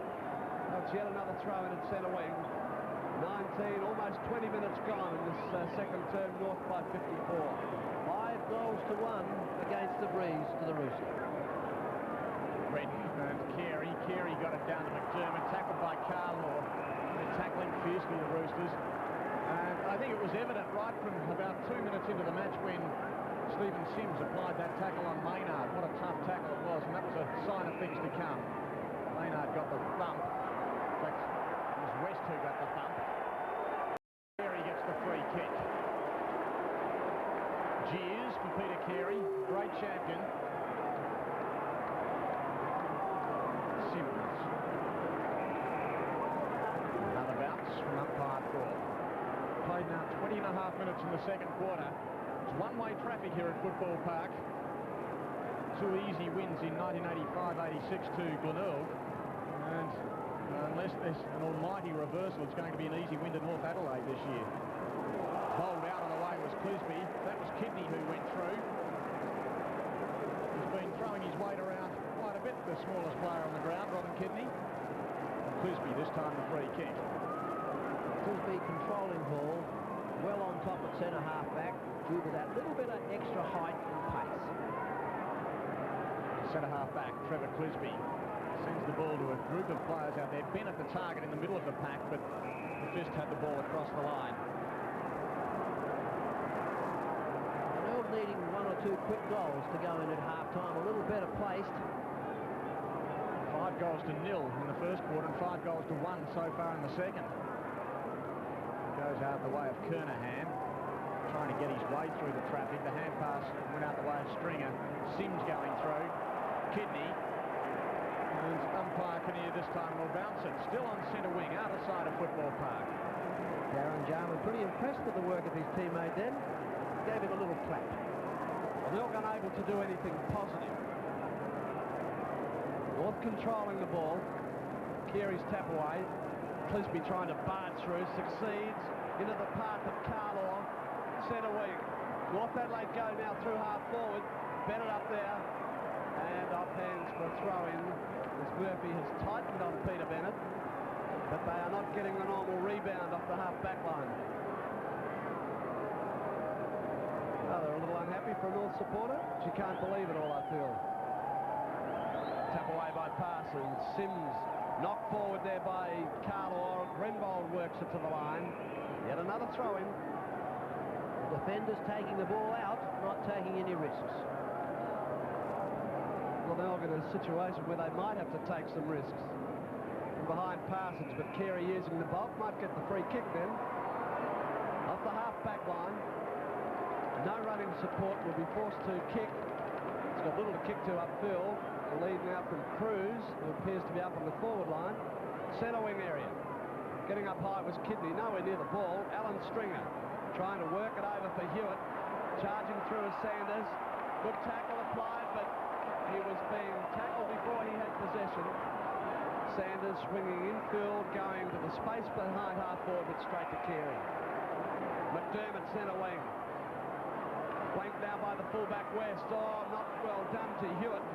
Set him up. Got the kick away. John Riley charges through. Gave up to Andrew Jarman. Wider still for Sims at centre wing. North Adelaide in complete command. In now to the lead of Roberts. Almost Parsons at the back. Salisbury works out of defence. Long for Hewitt. Here's an opportunity. opportunity. Space within which to work. Alan Stringer will go over the top to Cruz, favoured Marshall, and allowed North Adelaide to smother. Cruz is caught. Alan Stringer, but the free kick will go to Cruz and half-forward ruck. Well, the North Adelaide defence tightened up the distance. Cruz under pressure from Tiller. The game slowed down. Was to go long and high. Redden's there. Wasn't a well-dispatched kick. And North Adelaide again. In command, John Riley. Clock. Over the centre area. Wide. Looking for Bennett. West gets back quickly. Shepherd's well for Murphy. Try to work it to Hewitt. He's well clobbered by Hart. Big Parsons in now. Trying to keep it in play. Well done, Hewitt. To Alan Stringer. Infield Marshall. High ball. In through half forward. Getting up high with Simmons out the back. It's Gibbs. Well done, Andrew Jarman. To Peter Simmons. Arnold back to Jarman. And he chips wide looking for Arnold. He's got to be quick though. He's got Kernahan on his tail. Did it well though to control the ball. Out to Simmons, who backed up well. He's on centre wing, down towards half forward. He's looking out there for Burton, but there are two Tigers in the way. Dropping back is Salisbury. He's got support from Grenvold if he wants to. Across the line though. Time on then. Breaking down across half forward, Glenelg. Nothing at centre half forward with Hall. And North Adelaide too good in defence through Redden. North Adelaide in complete control, leading by 9 goals. Burton knocked it on. As far as McDermott, close to the line, couldn't trap it in play. So 10 goals for to 1 goal for. North Adelaide leading by 54 points. Who would have believed it? Rather than North Adelaide supporters, there's a feeling of dumbness about. Numbness, should I say. Into the centre square. Up to Abe and Roberts. West as well caught. Bennett. Body over the ball. Stringer over the top of him. Parsons over the top to Roberts. Beautifully done. Goal number 2 to Roberts. 108 for the year. North by 60. That man Parsons again, setting it up. Kept in the area very well by Peter Bennett. Mike Parsons to John Roberts. He was the last man. And Mike Parsons about to have a spell, and the crowd standing and achieving. Oh, so easy. Through goes Tiller, but the whistle is blown. So Big Parsons, what a first half he's played, having a rest on the interchange bench. Placed by Slattery. Darren Jarman. Too strong behind Cruz. Out he goes to a former captain there, David Tiller. He's not the quickest player, but he had heaps of time. In towards Burton at half forward. The flyer though, a strong grab taken by Murphy. The most improved players in the competition. Couldn't make this Glenelg side last year. Through goes Marshall. Ran straight into Sims. Another chance though. Andrew Jarman out to Slattery. The hand pass was a little astray. Down goes Murphy. He took his time to get it away. Chose Marshall. And now goes out wide. It's directed at Maynard. He's got Sanders with him though. And Sanders did it well. Kept the ball in the area. There'll be a boundary throw in between wing and left half forward for North Adelaide. 27 and a half minutes gone in the second term. 70 plays 10. Free kick going Carey's way. He's been battling away, the 33-year-old champion. Goes in towards the centre of the ground. Chance for Carlaw. He got one high. Going against Kernahan. And the Roosters mount another attack. Out it goes towards Hart. But the bounce, the fickle bounce favoured Hall. Alan Stringer taking plenty of time. They'll want to rush it though. They can do with some late goals, the Tigers. Maynard setting himself for a big fly. Kidney roving it. Oh, and fumbling it. Got the hand pass away straight to Simmons. Out to Tiller. Back to Simmons. Oh, it's oh so easy for those Roosters. Up towards left half forward. Slattery's out there. Difficult one for him. Donovan's with him. Through goes Bennett. The steal straightens up because he's a right footer. Gave it off to Slattery. Goal! No! Just short. In the way was West. It was right on line. Wayne Stringer's out there by himself. Upfield, he's got Hall. 28 and a half minutes have gone. 7 goals have been kicked in the quarter, so the quarter could go on a bit. The The Tigers need late goals. Cruz now at half forward, just beyond half forward. Now Marshall is right at centre half forward. Almost could kick it from there. Left footer in towards Seabone with Arnold. Arnold using his body well, who forced the minor score. 11-5 plays, 1-4. And if you've just tuned in, no, it's not Glenelg in front. A lot of composure in that North Adelaide side. They've done well. A kick from Darren Jarman to centre wing. McDermott going across for Glenelg will give away the free kick. Darryl Hart body over the ball. McDermott's not impressed and now gives away 15 metres. Now the Glenelg side is rattled. The captain of North Adelaide and the vice-captain of Glenelg. And obviously the Rooster is not about to be intimidated. And Chris McDermott now having his number taken for the last incident.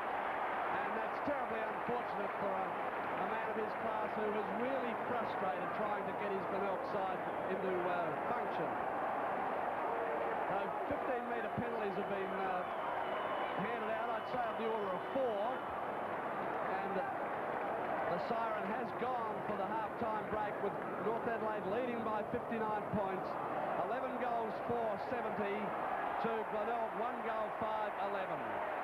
And Peter Carey having a clash in the left forward pocket. Is up there with Peter Bennett. It's all that's happening after the siren is gone, with North Adelaide completely in command. A 59-point lead after a brilliant first half. And that really is a sign of frustration. Two of the fairest players, two of the very top players in this Glenelg side, losing their cool in the last few moments. McDermott having his number taken, and Peter Carey involved in a little bit of a body tangle, shall we say, down there just after the siren. So the first half has been all North Adelaide. Peter Bennett, one of the stars. John Riley, another. And John Roberts just behind them, who's kicked a couple of goals. So it's been all North Adelaide in the first half. And barring anything absolutely unforeseen, they will go on and win this 1987 premiership. What sort of prediction is that at the halfway mark with 59 points? Very difficult. Well, standing by down there is Mark Aston with a very special guest, a man who's won both the Magarey and Brownlow medals, little Johnny Platten. Thank you, Michael. I feel practically bald standing next to a fella like this. John, what an amazing game. Did you expect North Adelaide to play as well as they have? Oh, no, I thought it was going to be just a little bit more tighter game, but certainly North Adelaide have come out and they've given the goods out to the bows, and certainly they've really run away with it up to half-time. It's been very physical. Did you expect it to be quite so physical? Well, I suppose, looking at the last couple of years, North had to get a little bit more physical, and they've done that, and certainly, things have paid off for them. Now, you've been brought over here by the news, so you'll be doing an article for what, Monday?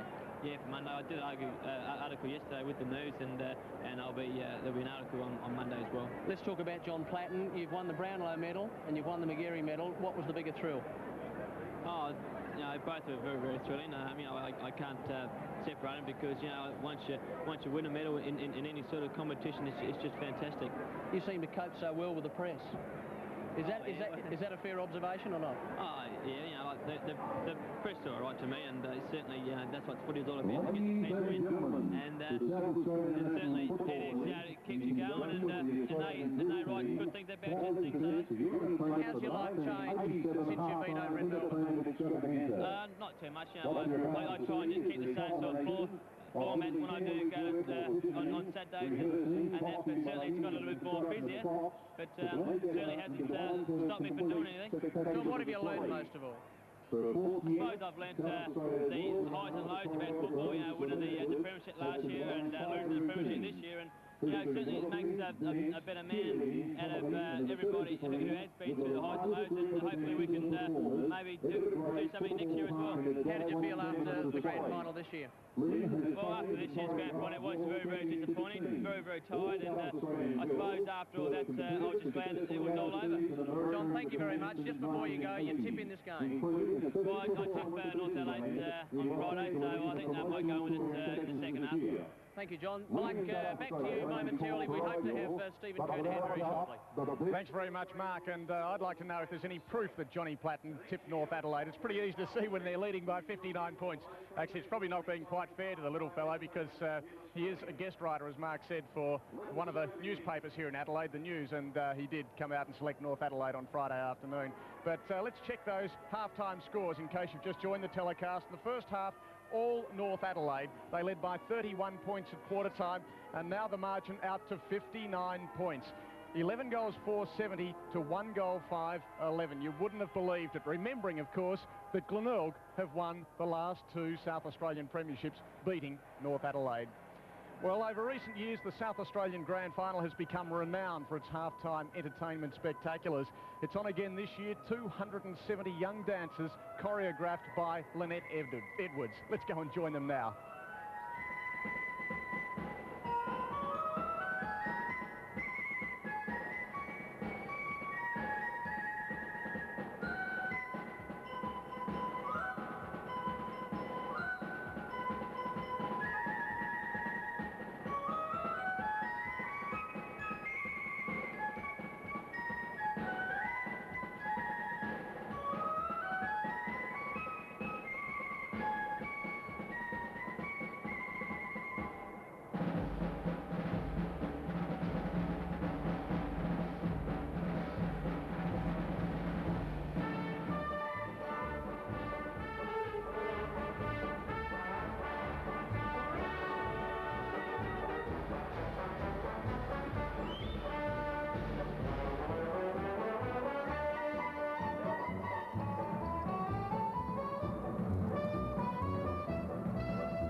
Okay, we've got Stephen Kernahan here on the boundary line. Stephen, first of all, welcome back to Adelaide. Can you believe that North Adelaide are so far in front? No, it's a bit hard to believe, isn't it? They've come out and really steamrolled us, but, you know, anything can happen in footy, and I'm sure the boys will be put up a better showing in the last half. It's unbelievable. Look, Glenelg and North Adelaide initially, during the week, there was a lot of talk about it being a very physical encounter. That's exactly how it's turned out. Yeah, early on there were a few skirmishes, but that's, you know, it's a bit of a rivalry between the two clubs, and that sort of thing's always on. But, you know, after that first 15 minutes, it just settles down to a normal game. Okay, let's talk about yourself. You must have been very, very pleased getting the captaincy of Carlton first of all, and then winning a premiership. Yeah, well, it was great. You know, to go over there, all I want to do is just play there for footy, and to be, you know, named captain of Carlton was a great thrill, and to finish off with a premiership, it's, you know, capped off a really good year. It seems as though this game is going a little bit similarly to the VFL Grand Final. Would you agree? Glenelg having the hard run in, as did Hawthorn? Yeah, I suppose it seems so. It's not as hot last week, which really hampered Hawthorn, which, you know, gives it a bit of a chance.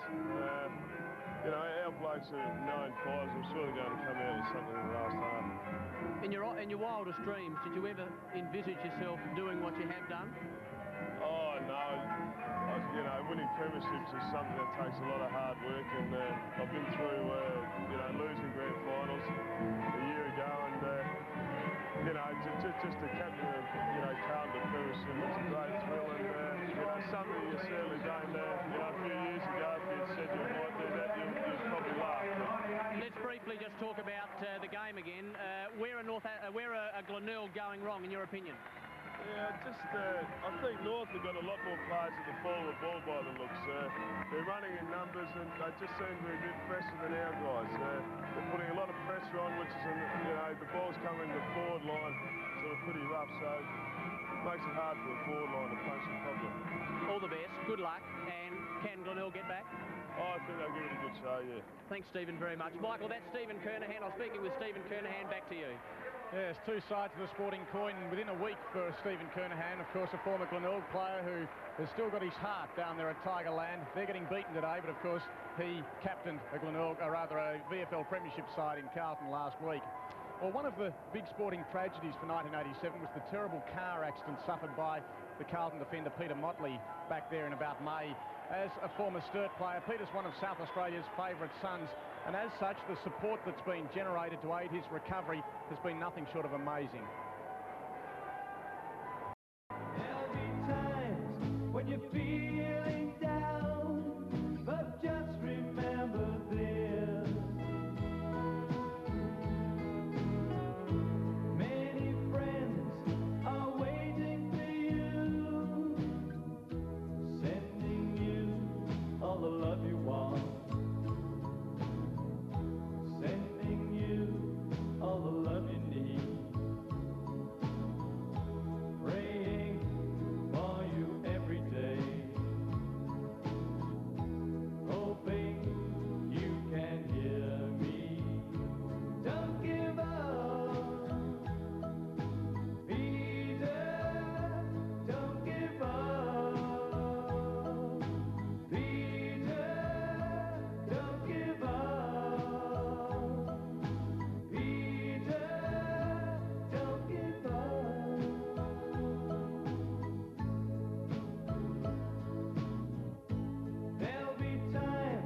When you're feeling down, but just remember this. Many friends are waiting for you.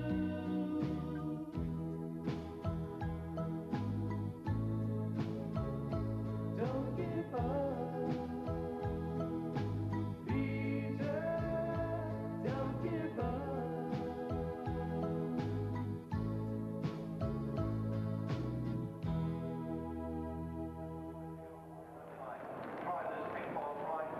Yes, he wasn't playing, of course, for Carlton in the grand final last week, but he was very much a part of the team, as was Des English, who, of course, is recovering from cancer. I can report happily that Peter's making very good progress back here in Adelaide, and I think he's somewhere in the crowd at the moment. But an horrific car accident and some terrible injuries suffered, but thankfully Peter Motley is on the road back. Well, in case you've just joined our telecast, the half-time score there, North Adelaide 11 goals for 70, leading Glenelg by 59 points, 1 goal 5, 11. Incidentally, just going back to the Peter Motley thing for just one moment, I must say that that piece of music that really is climbing the charts here in South Australia, such as the Feeling for Peter Motley, was written and performed by Gary Burrows. So here we are halfway through the 1987 grand final. It hasn't quite been the close game that we were hoping for, but there's certainly been plenty of fire and vigour in that game. Well, North Adelaide, for one, are back there on the ground. Glenelg still to go out, but now back to our commentators, Darryl Hicks and Jerry Harrison. And North Adelaide looking very relaxed. No doubt Coach Michael Noonan, a totally different scene in the club rooms, Jerry, at half-time this year. The last two, able to talk about positive things, compliment them on what they've done in the first half, and didn't they really attack the ball and the man well with control in the first quarter? Well, a suggested aggression that I thought might be there certainly was. It was controlled. We also mentioned that it had to be the first quarter for North Adelaide would be very, very important indeed. It took them 7.5 minutes to get their first goal, but my word, once that initial burst from Glenelg and the hard work, the head-high tackles, and a little bit of feeling got out of the game, North Adelaide went from strength to strength and really showed us what skills they've got, what they possess, and why they were top of the ladder at the end of the minor round. I guess after successive grand final defeats, there's plenty of motivation that becomes available for Coach Mike Noonan. But what does he say, Darryl, at half-time when they're leading by 59 points? I think you just concentrate on what the positive points have been in the first half. Now, what were they? Well, Michael Bennett did so very well at centre-half forward. The big fella, Mike Parsons and Mick Redden, took the ball away from Peter Carey, and their pressure through Darren Jarman and Andrew Jarman, Kim Klomp. There wasn't a player who was weak in the North Adelaide side. He'd be asking for more of what he got in the first half of the first quarter, and it was North Adelaide at their brilliant best. OK, now the difficult one then, Jerry. Put yourself in the position of Graham Corns. You're down by 10 goals halfway through a grand final. What do you say? Well, thanks for the hard one, Mike. Well, it's been done before. Barassi with Carlton. 42 points, I think. Got a side running. Still a big margin. Yeah. You know, 8 goals, 7 goals, 10. Still a big margin, but he has a mammoth task. I really don't. All he can do is really to get them to start running. I believe they have to start taking risks. Above all, they've got to believe in themselves, and that shouldn't be difficult.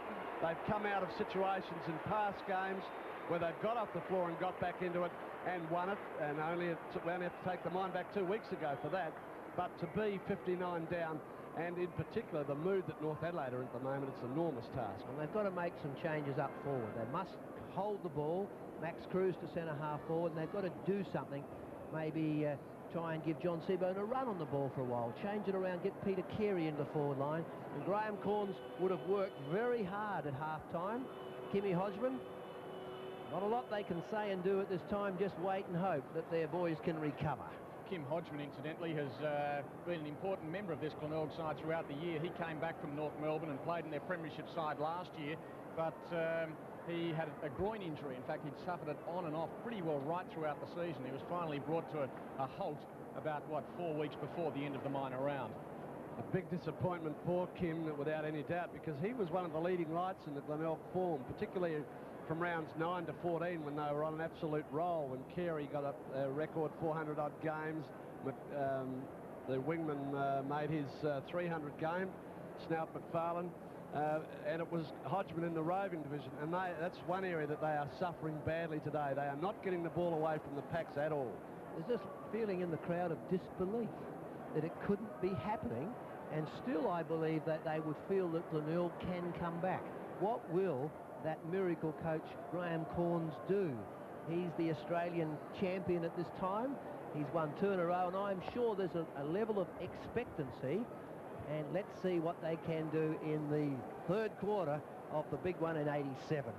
Well, he's done very little. Cruz has gone to centre-half back, so the defence looks almost the same as it was.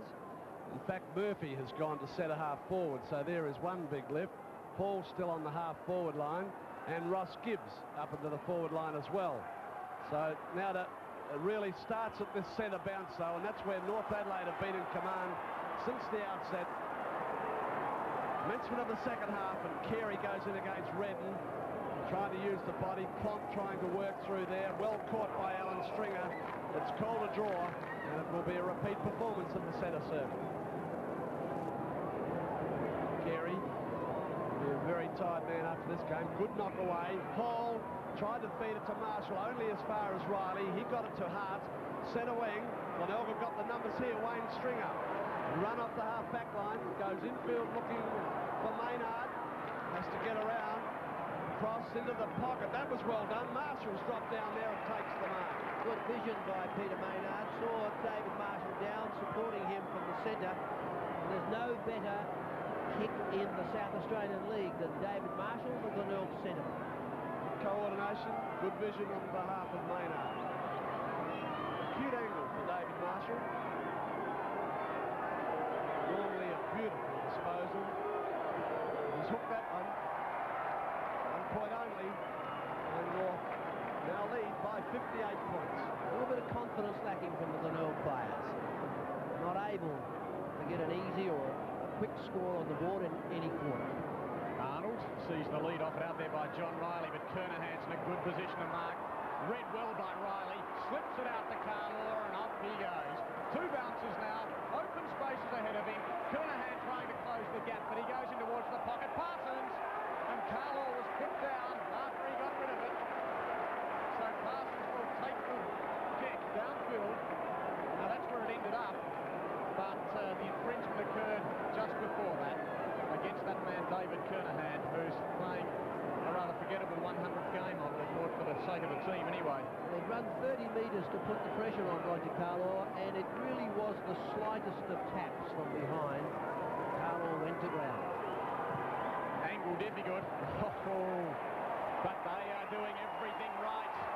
North Adelaide skip away. Parsons gets his third, and the Roosters keep hammering away at that pocket. First goal in every quarter. Carlaw just ahead of David Kernahan. The FAD played downfield. See now if Glenelg can keep up that enthusiasm they showed in the first few moments of this third quarter, but Marshall unable to kick accurately. The bounce of the ball going with North Adelaide. Glenelg needing an ounce of luck to get mobile. Hart knocks it forward. Bennett's hand pass to Mick Redden. He thumps it forward to the right forward pocket. Back there goes Hewitt. Good judge in opposition. The judge in opposition to Sims. And fires up looking for McDermott. This is Darren Jarman who got handed the ball. Wayne Stringer knocked it over to Salisbury. Tapped it back. Kernahan's well caught. Trying to work through is Darren Jarman. Salisbury's with him. Forces it to the line. It's a throw in right forward pocket for North. Kept the ball in the area well. Darren Jarman almost broke clear. Scotty Salisbury covered it with the hand. Carey having to run into the forward line, contests against Parsons, who used the body well, couldn't get out. McDermott the quick kick forward, and Hall in front. Fine mark in opposition to Clisby. Tony Hall needing to get into the game. Uses it by hand to McDermott. Through half forward go Glenelg. Marshall trying to work through. Clever ball handling. John Riley persistent and holds it there for a bounce. With defensive play by the North Adelaide defender. David Marshall now off that half forward front on centre wing opposed to David Sanders. Clisby. Mick Redden took it, got it down to Clisby.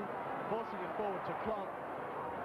Couldn't get past Kernahan, but the ball did. And Alan Stringer plays for the free, didn't get it.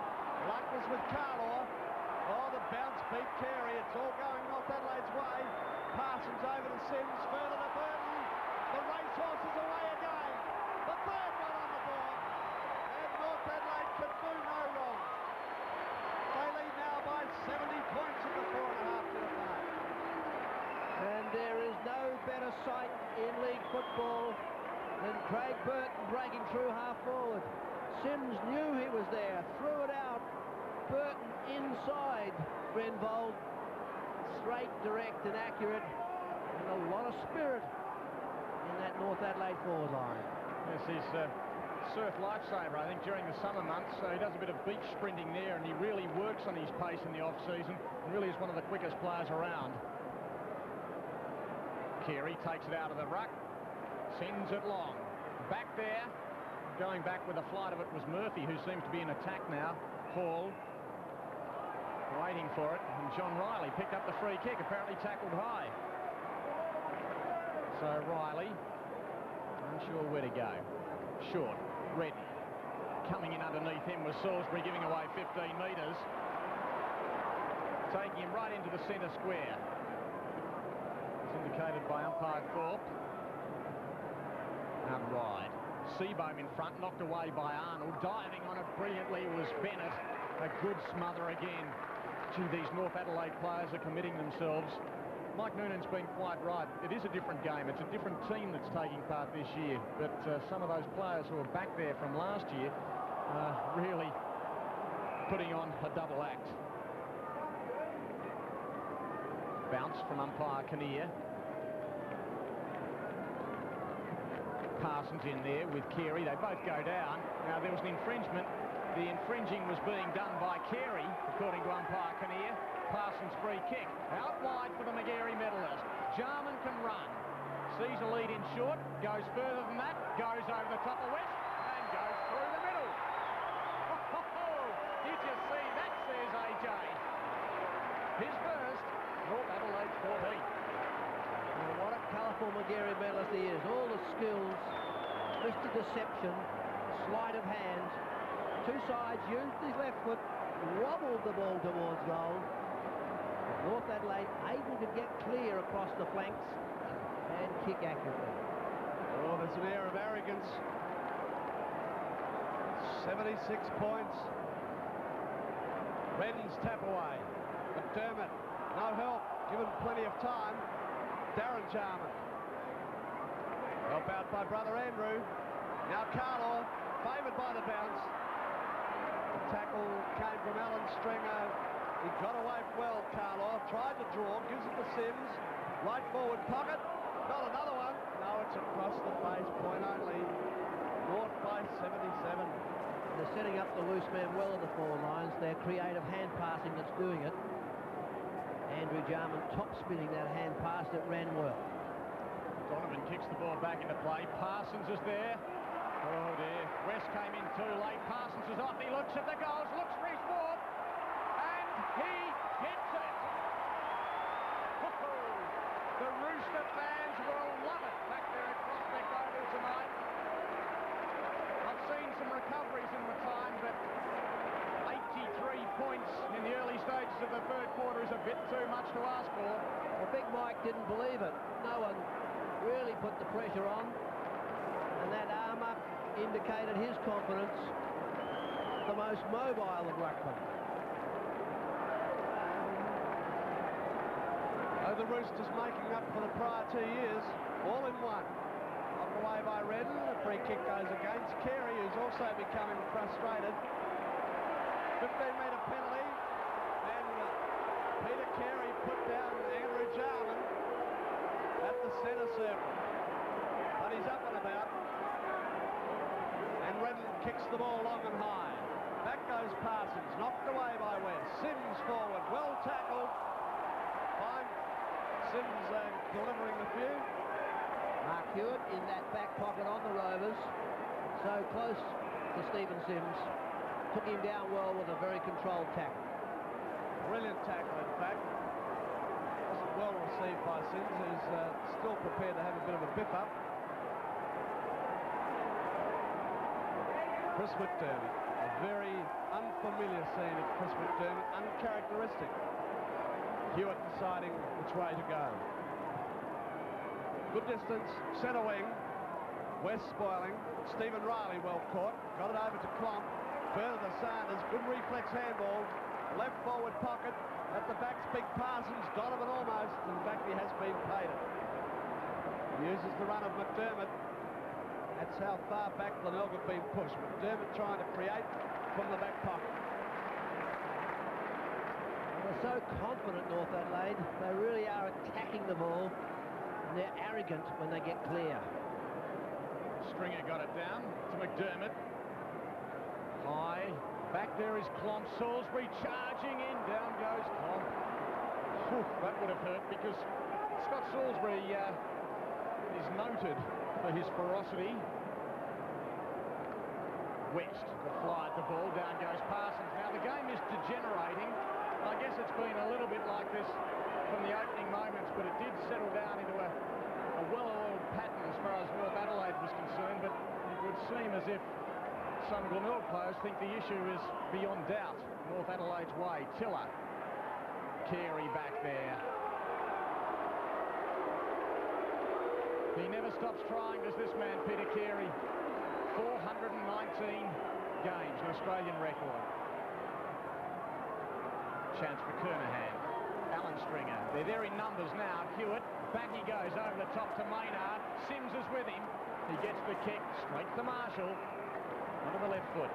Normally kicks the ball beautifully. No exception. Finds Murphy just inside the boundary line.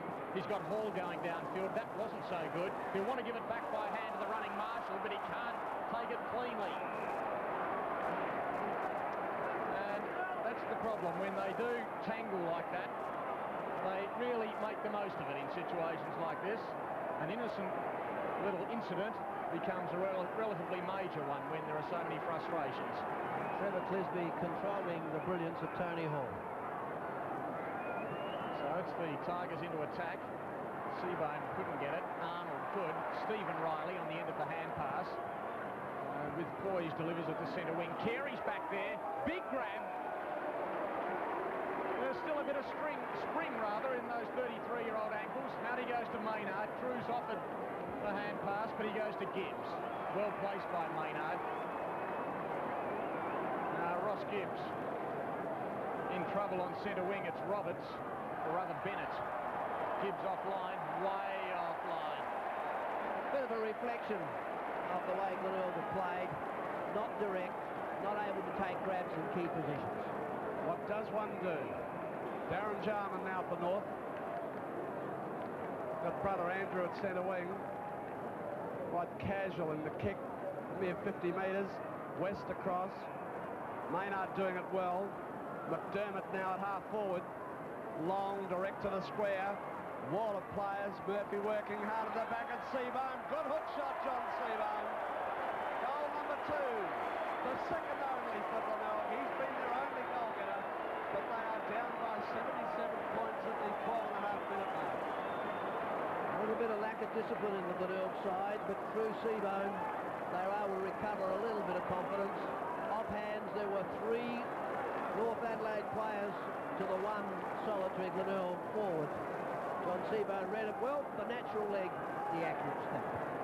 Checking out the grand final statistics early this morning, and I must say I was looking for the highest winning scores and highest losing scores. I thought in these conditions there's no way a side will get the lowest losing score, but I guess it's on the card for the Tigers. And it goes now to Kidney.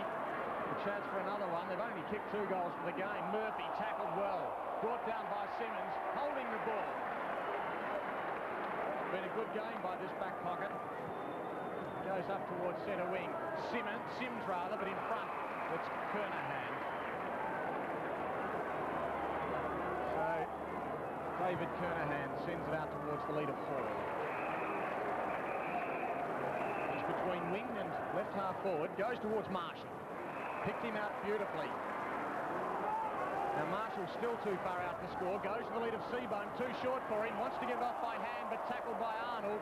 Marshall again in towards full forward. Gibbs from behind. Went over the top of Riley. Tiller got the hand pass out to Stephen Riley. Now Darren Jarman.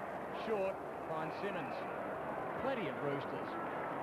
In defence, in attack, wherever they're needed. They're always at the fall of the ball. Boundary throw in. Well, starting to show a little bit of skill when the pressure was off, but North with numbers always in defence. Carey and Parsons, the back Plump getting hands of ball. Grenbold in over the top, but the odds 4-2 again.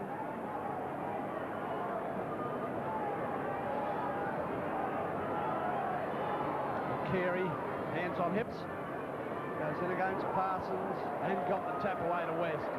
Alan Stringer driving long into the space behind half forward. Gibbs there with Stephen Riley. The free kick's gone the other way. Stephen Riley gets it. So the Glenelg forwards unable to get into the act. Good disposal, wide looking for Klump. Alan Stringer up high. Tiller on the ground. Well tackled, Alan Stringer. Klump to ground. He and Salisbury. Dead heat. Bounce. At the worst, the ball kept in the area. And who have Glenelg got up in the side that can go up front and take a grab or at least contest?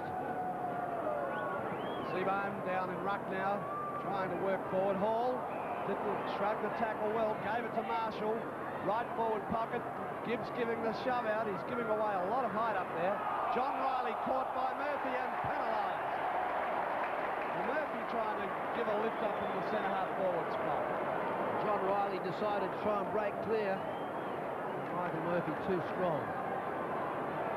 Now this will be revealing because the former Renmark forward came down as a forward, now plays mostly in defence and wouldn't have had a shot for goal for a number of years.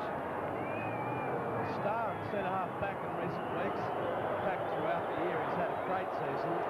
Michael Murphy converts, gets his first. That's the third one for Glenelg, and at the 16 and a little few seconds they trail by 71. Still, it was just a free kick that won it. Marshall, the running player who kicked the ball to space. Murphy behind. Gibbs almost a take. John Riley made the one and only error he's made for the day. Well, I can now tell you the good news is they won't have the lowest score in a grand final. That was 1 goal 6 by Port Adelaide back in 1905. Since the war, though, the lowest score, 3 goals 14, so they've still got to match that. Wayne Stringer. That incidentally was by South Adelaide back in 79. Kidney bundled out of the way by Simmons. I'm impressed with Peter Simmons' game. Question mark over whether he'd make the final 20. He's done it brilliantly. Adds some pace and fire to the back pocket. So throw in out of side of Football Park, right on the centre wing. Carey won it. Long diving on it as he has done throughout. To Clisby. Back there is Grenvold and Bennett beyond him. So Peter Bennett, who started so well in the first quarter, has done a pretty good job. Roberts through his hands. Donovan slips. Got the hand pass to Stringer, bundled out of the way by Roberts. Grenvold. Carey up high and down before acceptances was Jarman, but Redden had the judgment. Saw his teammate Darren Jarman go up and down. He just stood there and coolly took the mark. The farmer, Mick Redden, in towards Roberts, and Parsons is there as well. With the fall of the ball, it's Hewitt out to Grenvold. The little blonde gets his way around Sanders, out wide towards centre wing, finds Hall. And that right knee from the reconstruction, still heavily bandaged. Carey goes further on to Marshall. Out it goes to Hall again, who's covered a lot of territory downfield. He chips it in towards the lead of Seabohm. Arnold over the top, but Seabohm with a couple of metres to spare on the end of the lead. Marshall's working a few things for Glenelg. He's the player that's getting clear and setting up the passes. Former defender John Seabohm looking for his third goal. Across the face. Gibbs up high, took the grab. Plays on. What's that like? No. Minor score. The mark wasn't played, I don't think. That's why he played on. Ross Gibbs was called on by the umpire. The back pocket player who's been able to kick goals up forward this year, but it hasn't quite worked out. Ross Gibbs a little disappointed with the umpiring decision, and it made his feelings felt as Arnold kicks long, reaching the square. Grenvold from behind, but the solid mark in front.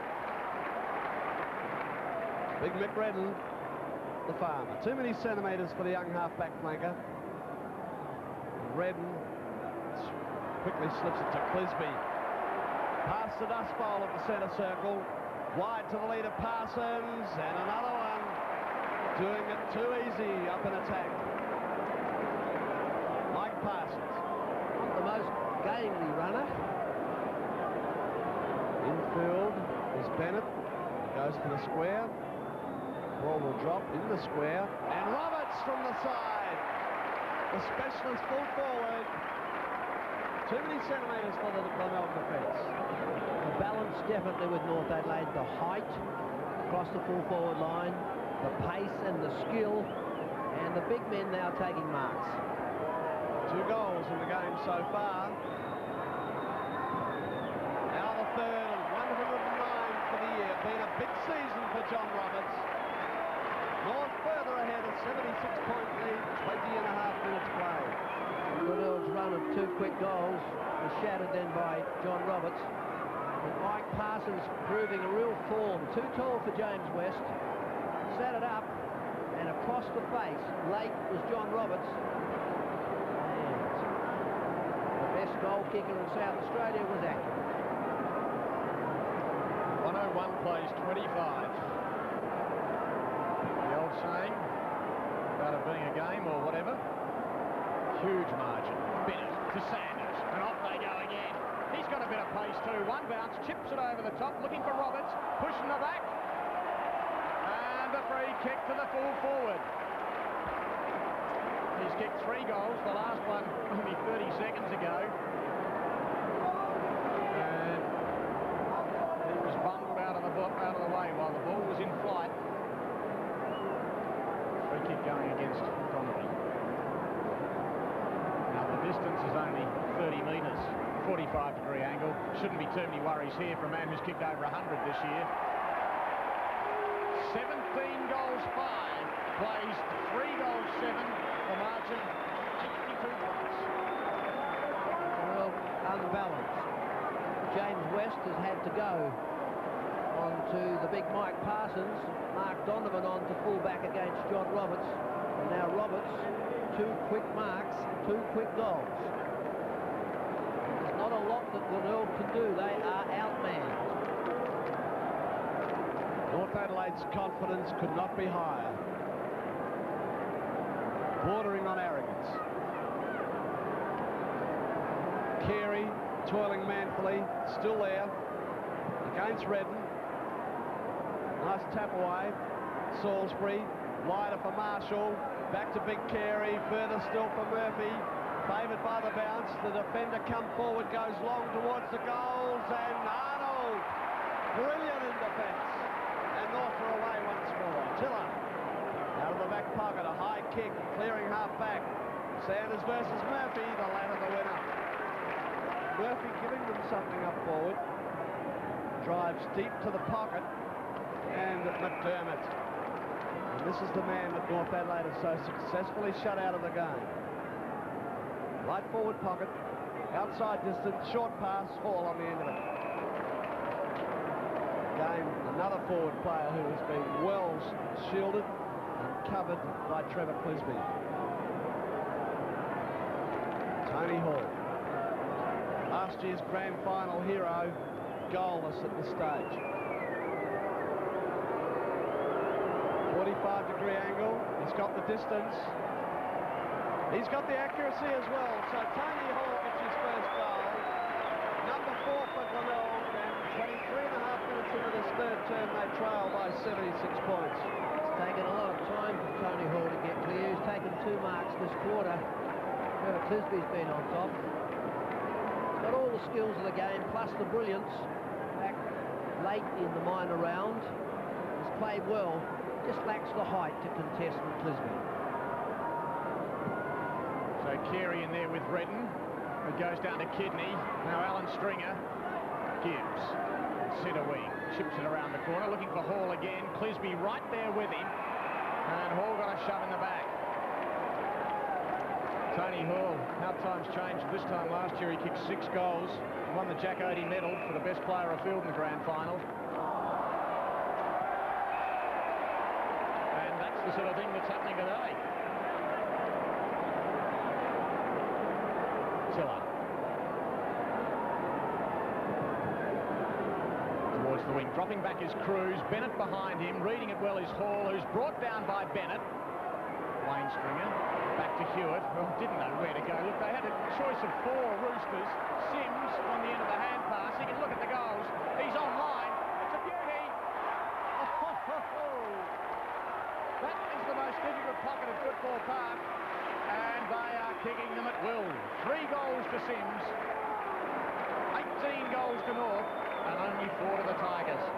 Stephen Riley setting it up, speared that hand pass out to the running Sims. Roberts led infield, but the Rover decided to go straight for the goal face. 3 goals. What movement, what balance up forward. Carey again. Redden the tap. Not further by Klump. Klump struggling in that centre, working extremely well. Another bounce. Perhaps not considered one of North Adelaide's best players in terms of skill and pace and everything, but what a part of the team and the effect he's had. Redden is dominating the ruck work now, palming the ball out. Peter Carey showing big signs of tiredness. Hands on hips. Glenelg not really giving support in that area. Seabohm was on there for a little while. Redden's hand the ball once more. Riley works it back to brother Stephen. Further out, Carlaw in the centre wing, driving long with the lead of Roberts versus Donovan. West to help out. Gibbs around Hart, around Roberts. Marshall wide, changing direction. David Marshall dropping into the slot. He's got Salisbury up at centre wing. Kick might carry that far. Sanders drops back. Salisbury, well done. Wider for Alan Stringer. Through half forward. No one to kick to now. Kidney direct to the square. Clisby leading in the race for the ball and goes for the safety of the white line. The ball won't bounce out, however. Seabohm first there. Arnold the tackler. The throw and eventually left forward pocket for Glenelg. And that's the most effective passage of play from Glenelg today. Gibbs found Marshall wide, but they were very indirect and Kidney could not place the ball. The lead wouldn't please Glenelg supporters. Redden and Carey both let it go. Salisbury's hand pass to Hall. Bouncing ball difficult for Stephen Riley. He's caught, he's brought down, picked up by Marshall, but then lost it. Sims. With time. Sanders running it through half back. Chips it in towards the centre square. There's Darryl Hart. Oh, thought about going on, but Hewitt just got him.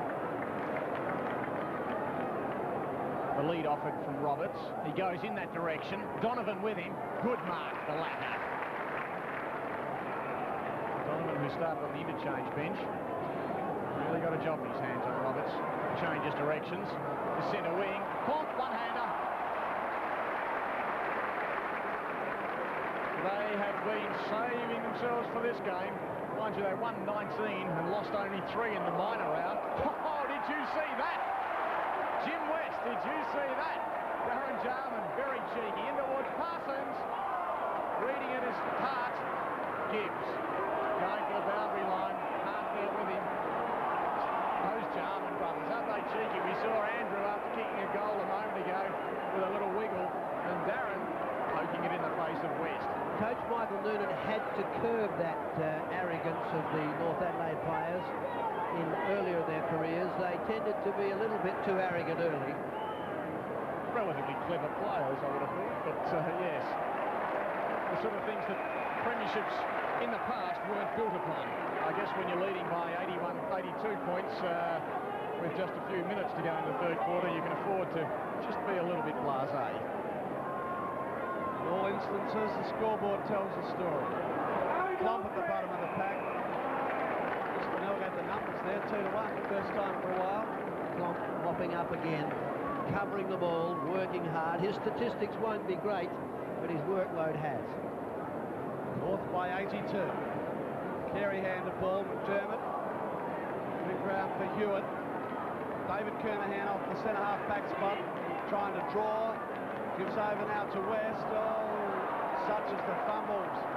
Working back and helping out. High tackle. Allowed to go. Advantage call as West moves it over to Kernahan. Plenty of time to have a look. No one in the goal square. Gone long looking for Hall. Not quite. Salisbury charging through, but robbed of it by John Riley. Across the tiller. He kicks wide. Kidney put him under a bit of pressure. Carlaw down to cover.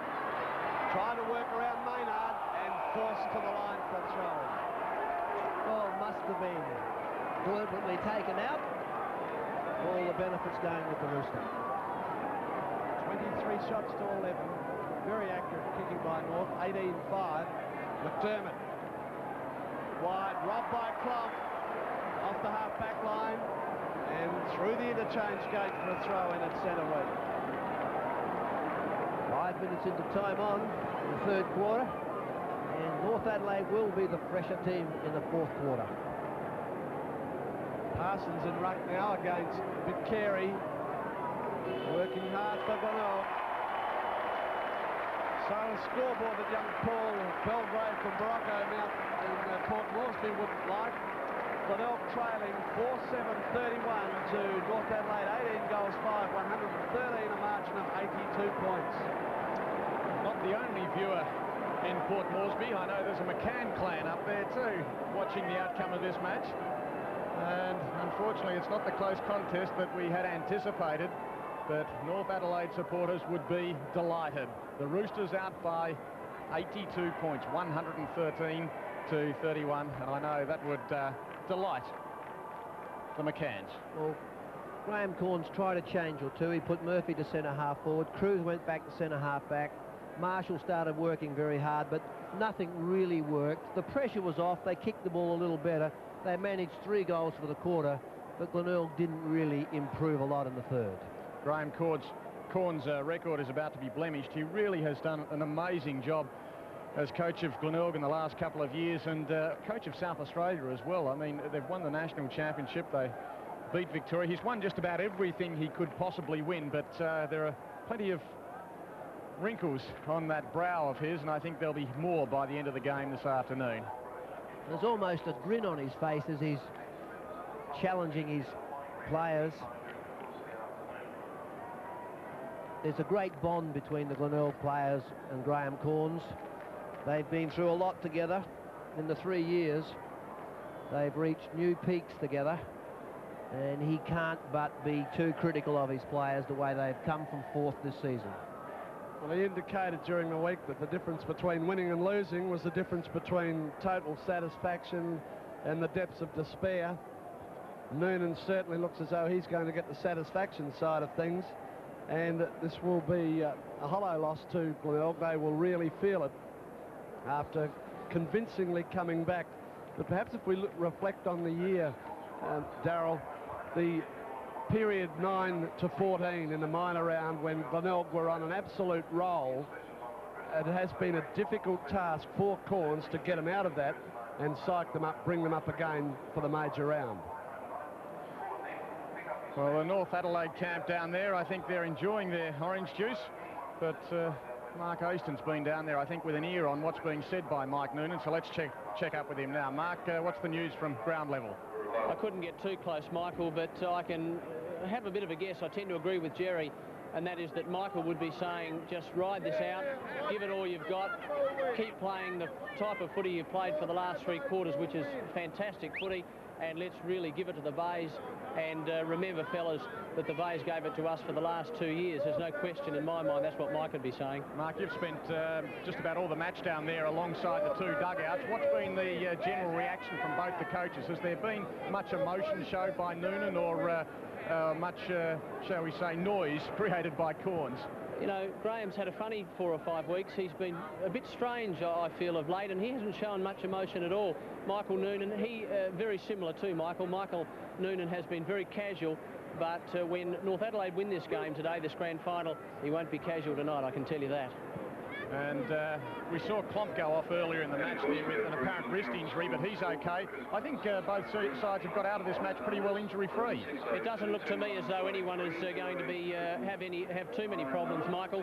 But we've got another quarter to go, and it could get very frustrating for a lot of players, particularly the Bay players. Mark, you've been covering this match for ABC News, the build-up to it. I guess the premiership celebrations back there at Prospect are going to be absolutely amazing. It's going to keep you busy tomorrow.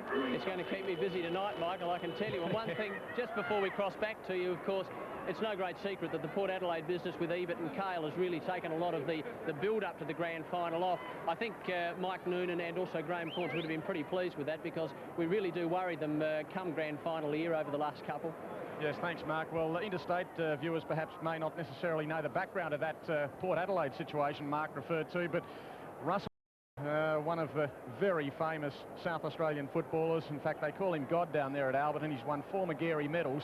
He was, well, he wasn't actually sacked. He just didn't have his contract to coach Port Adelaide renewed after 5 years when they had failed to win a premiership, and he was replaced by Jack Cale. And last night, even though all the talk you would expect to be centred around the grand final here in South Australia in the days leading up to it, they had a crowd of something like 2,000 down there at Port Adelaide surrounding a hotel balcony where Russell Ebert made his appearance in a rather emotional address. So there's plenty of emotion, not only out there from Mike Noonan and Graham Corns, but football continues for even those teams who haven't made it this far in South Australia. Well, Michael Noonan's played in 5 winning grand finals. I think he'd know what to say at three-quarter time, Jerry. He's absolutely forcing those red and white legs to run, promising the rewards and firing them up for the last 30 minutes.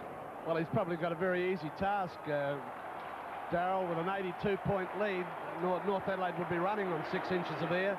The other aspect of it is that they've had the easy run through. Glenelg, you know, would really have to draw to the depths to get anything out. Those legs would be heavy, confidence down, and Graham Corns has been absolutely pleading during this third-quarter break. There's been a lot of talk about the monkey being on Mike Noonan's back. The monkey is from Tigerland, and that's over the last couple of years. In fact, these teams had met 3 times in grand finals, the last 3 that North Adelaide had played in, and they've lost them all. So Mike Noonan is determined to rid himself of that monkey and bring back to North Adelaide a premiership for the first time in 15 years, because it has been something of a drought after winning 2 in a row. Yes, I spoke to Mike Noonan after last year's grand final. He lay motionless on the change room floor with his eyes closed for 30 minutes in disbelief, and he's getting a revenge. I think this is indicative of the respective sides at the moment. North Adelaide already in position. Glenelg sauntering back now as Graham Corns, Mark Hewitt coming off there. He's surprising, unless he's injured, because he had a very good game in defence. But what can a coach say to his players? 82 points down. Conditions aren't going to affect either side. The breeze that has been here for 2 to 3 quarters has died completely. It's absolute calm. And in fact, I think there's still that feeling of numbness about the crowd. Disbelief. Who would have thought? Well, having tipped North Adelaide for the last 2 years, I feel pretty confident today that I might be on a winner at last. It's been nice to finish the finals with a winning selection for a change, Darryl. Exactly. But having played with Michael Noonan for about 10 years, I can just imagine how the coach feels. So the last quarter of the 1987 grand final underway. And I think as far as North Adelaide's concerned, they'd wish the season was just starting. They are loving it out there at the moment. Klomp about to send them forward again. The ball eluded him. He's still giving chase, though. Hall first to it just inside the boundary line. The hand pass kept the ball in play momentarily, but then Darren Jarman content to see it go across the line. It's going to take a lot of discipline from the Glenelg players to keep their mind on the ball. Carey still in ruck. And really, North Adelaide are so much taller right throughout the ground. They had those 2 giant ruckmen to battle against Carey all day. Glenelg lost Wayne Henwood and Adam Garton to VFL sides this season, and they really have suffered through that when it comes to these big matches. Kernahan's kick found Alan Stringer. He's off. Oh, he's got some pace. He's a fiery customer from 30 metres. It's not too bad, but just offline. Just away to the left-hand side. And he ran too far, according to the umpire. Free kick going back from where the ball was kicked. They've got to take a risk, and that's what Alan Stringer did. The former North Adelaide player left North Adelaide quite bitter about the treatment that he'd received from Coach Noonan, but has had success for 2 years. All worked out for Carlo, kicking to the half-forward line and out of play. Swings across there. Free kick will go to Glenelg. The centre wing area. Gibbs will take the kick. Big screw punt wobbling its way up to the half-forward area, helped on there by Hall. Simmons, body over the ball. Woodlands to tackle. Such has been the Glenelg forward setup. That name hasn't been called on numerous occasions today. Inside half-forward now. Glenelg really struggling. Redden, Murphy trying to force forward. Marshall gets it out. Woodlands favoured by the bounce. The quick tip towards goal is offline. It's another point for Glenelg. Glenelg 4 goals, 8 now. They trail North 18-5 by 81 points. Just enough pressure to force the ball offline. Stephen Riley takes his turn to kick it. Finds Sanders. It's in the left back pocket. Chips over the top of Winton, back to the full-back Riley, the man who kicked the ball out. And across the face of goal he goes to Tiller. They are toying with the opposition. They really didn't do anything constructive there, but they're just playing for time, I think. About another 28 minutes to go. Simmons finds Carlaw. Oh, through the gap. Got away from McDermott. Over the top he goes. Downfield's Burt. Thought about going on with it, but Kernahan late on the scene. Gets his way around Grenfold. It's all too easy from beyond half forward. He goes in towards Big Parsons from behind. Yes! But the nudge. I'll tell you what, there are a few actors out there who pretended he didn't know about it, but right in the back of Jim West. Uses by hand to McDermott. Infield, Salisbury. Sloppy handwork. Up to the half-forward line. And all North Adelaide. Stephen Riley, the judgment. Swing it wide. Carlaw's dropped into the space. Darren Jarman further afield. Carlaw politely chips it over the top. Jarman now space. Supported by Arnold. Fullback is up at half-forward. Chipping up to the lead of Peter Bennett. It's all too easy. Bennett deep on the flank. Drives low to the lead of Parsons. Metres in front of Jim West. Well, hasn't he played a great game? Not noted for his pace, but today he's run well to space. They had too much reach or found out for height in defence. 4 goals. Distance, number 5. All too easy for the big ruckman. 5 goals, 19 for North for an 87-point lead. Mike Parsons came to Adelaide to play basketball. Almost represented Australia. Michael Noonan talked him into playing football. He played a bit in Launceston. And this is the epitome of it all today. Parsons, both arms and the 2-finger sign, 2 points in basketball terms. I guess it's time to start talking about the possible Jack Oatey medalists, and Parsons must be in there with a chance. McDermott taken away by Carey. He's got the run there of Marshall. Had to get around Riley. He went down, but there's Salisbury on the end of a hand pass. Into the pocket. They were too long for Winton, but found Seabone. So the full forward has tried hard down there. He's kicked 2 goals, 2. And in a team tally of 4 goals, 8. Makes him look like a superstar. Offline to the left. 2 goals, 3 for Seabone. And one that he really should have kicked. Disbelief from the fans. The side that's really set things alight in the finals in the last 3 years cannot take the trick. David Tiller's kick in. Kernahan spoils to the line. The throw-in is inside half-forward for Glenelg. What brilliant football North Adelaide have produced. Carey takes the front spot. Got the hand of ball. Ball. Blocked by Simmons, but Dermott on the bottom of the pack. Still there. Woodlands gets clear, drives low. Murphy, centre half forward.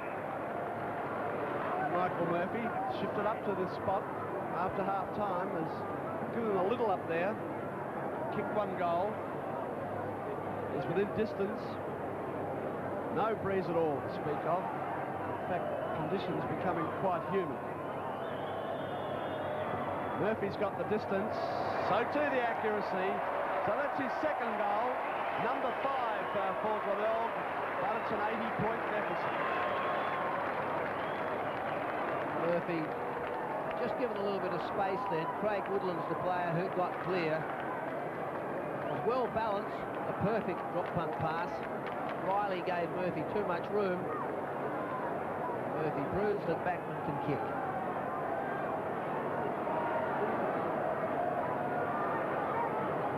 14-5, plays 5-9, 24 scoring shots to 14. That's not as bad as the scoreboard would indicate. The margin being Alan Stringer off the chest of Clisby. Tiller out to Darren Jarman. Oh, he's almost walking out there. Up towards Bennett. So he puts in the short ones and takes it nicely. And also a player to be considered for that Jack Oatey medal. He's been the loose of the space in the forward line for North. High tackle applied on Salisbury as he got the ball away. It seemed to go unnoticed because Jarman stops and goes in towards the lead of Roberts. Yes!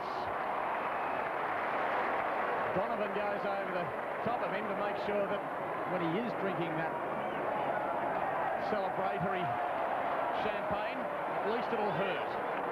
15 metres to John Roberts brings him within comfortable scoring distance, improving his accuracy, but there's nothing the fullback can do to beat the well-weighted pass. John Roberts, something of a football nomad, having played for South Melbourne as the Sydney Swans were then called. Also Torrens, West Torrens here in South Australia and Woodville, now playing in a premiership side in the twilight of his career. Another one, and as he was kicking his 5th goal, the North Adelaide captain Darryl Hart was coming off for a rest, replaced again by Slattery. Andrew Jarman placed the ball to the forward line to space. John Roberts at top stretch in front of Mark Donovan. And awarded the 15-metre penalty. Roberts was within scoring distance and so accurate. Lead back to 86 points. 9-minute mark in his final term. Seabohm belting it forward. Clisby tackled high. And Trevor Clisby, brilliant in defence. He shut Glenelg's direct path to goal. Craig Woodland's erring there. High ball, clearing centre. Bennett, but Grenville this time, superior judgment. The most improved player in South Australia. Drives wide, Woodland's there. Versus Simmons, who is hanging on, but Woodlands has got the mark. Winton wants it in high. Carey, bootless, will contest this mark. Winton got up high, Andrew Jarman to ground. Winton drags it back in under, and it will be a bounce 10 metres out from the goal square. Peter Carey seems to be having a bit of a spell. John Seabohm on the ball, now on the back play. Carey bootless on that left foot. They'll hand the ball, but Paul Arnold can get through straight into Kidney. A repeat performance. Arnold takes the front spot. Carey tapping it away. John Riley got out of that beautifully. Over to Slattery. He puts it to the space. Grenville leads Burton. Grenville working to the line. And the ball will be thrown in. That's centre wing. Pace of Craig Burton, always putting defenders under stretch and forcing errors. He's had a good game, Burton. Seabohm down there with Redden. Redden's tap away. Alan Stringer. Flanked by McDermott. Drives in through half forward. High kick. Giving Carey the run at it. He was at the back of the pack. Tiller trying to work it out. Got it into the path of Arnold. He wants help. Goes to the line in the end. Awkward looking kick going forward. Seabohm pushed out by Slattery. Allowed to go. And the free kick goes North Adelaide's way to be taken by Clock. Bit of fire in Stephen Sims. Covered the ball well. Grenville a little bit lacking in discipline. Roberts the target again, but in front of fine grab taken by his marksman West. Slimming it out by hand. Oh, it's loose back there in defence. Gibbs picked up the bouncing ball, got it out to Stringer. Now on to McDermott. And he's going to be met by Andrew Jarman. Tries to get around him. Goes in short, finds Marshall. Right half back. Thought about going by hand. Now he does to McDermott. Back it goes to Marshall. Now on to centre wing where it finds Wayne Stringer. Behind play. It's on. Back from where the ball has come. Parsons in there. One Glenelg player went down, I think, with a collision of Marshall. Ran straight into Parsons. And that's what started it all. Number 14 there was the Guernsey of Wayne Stringer, a former North Adelaide player. And here it is. That's what started it.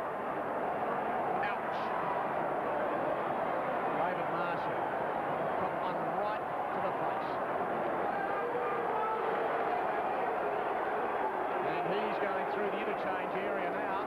On goes Kidney. The play goes on. Marshall. Rather, Maynard, because Marshall was the man who went off. Hand pass slipped out to Clisby. On it goes to Klomp. Klomp can go into the middle of the ground where he finds Andrew Jarman. Seabone with him. Jarman would have too much pace. Didn't have the ball. That's the skill of Andrew Jarman. Turned inside his opponent. Doesn't have great pace, but he has great balance. 1987 Magarey medalist. In fact, he polled the second most number of votes in the Magarey medal this year, but the second time in, 5 years, the runner-up was awarded the medal because Gary McIntosh had been suspended. Back there, it's Kernahan, and the other man it happened to 5 years ago was his big brother, Steve Kernahan, captain of Carlton. The award that year went to Tony Anthony of Essendon. FAD downfield. Alan Stringer will take the kick off the half-back line. Some fingers being pointed. Umpires are going to be busy in the next few moments, keeping things under control. Alan Stringer.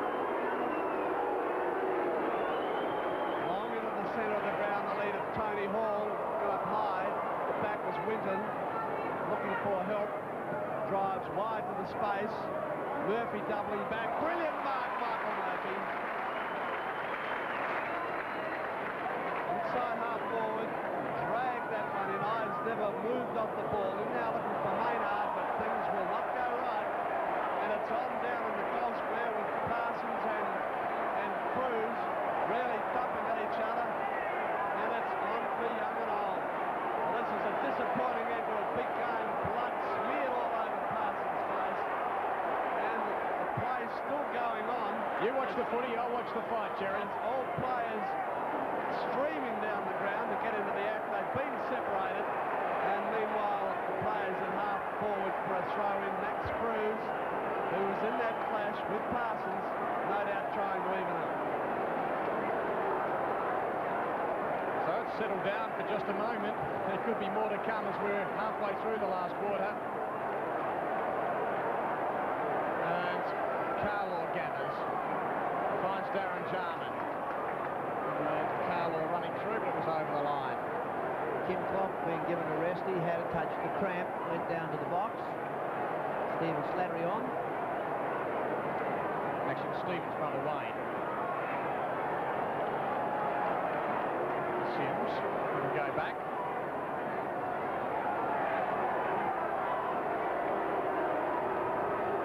Bit of feeling in the crowd, not so much on the field now, but certainly in the crowd.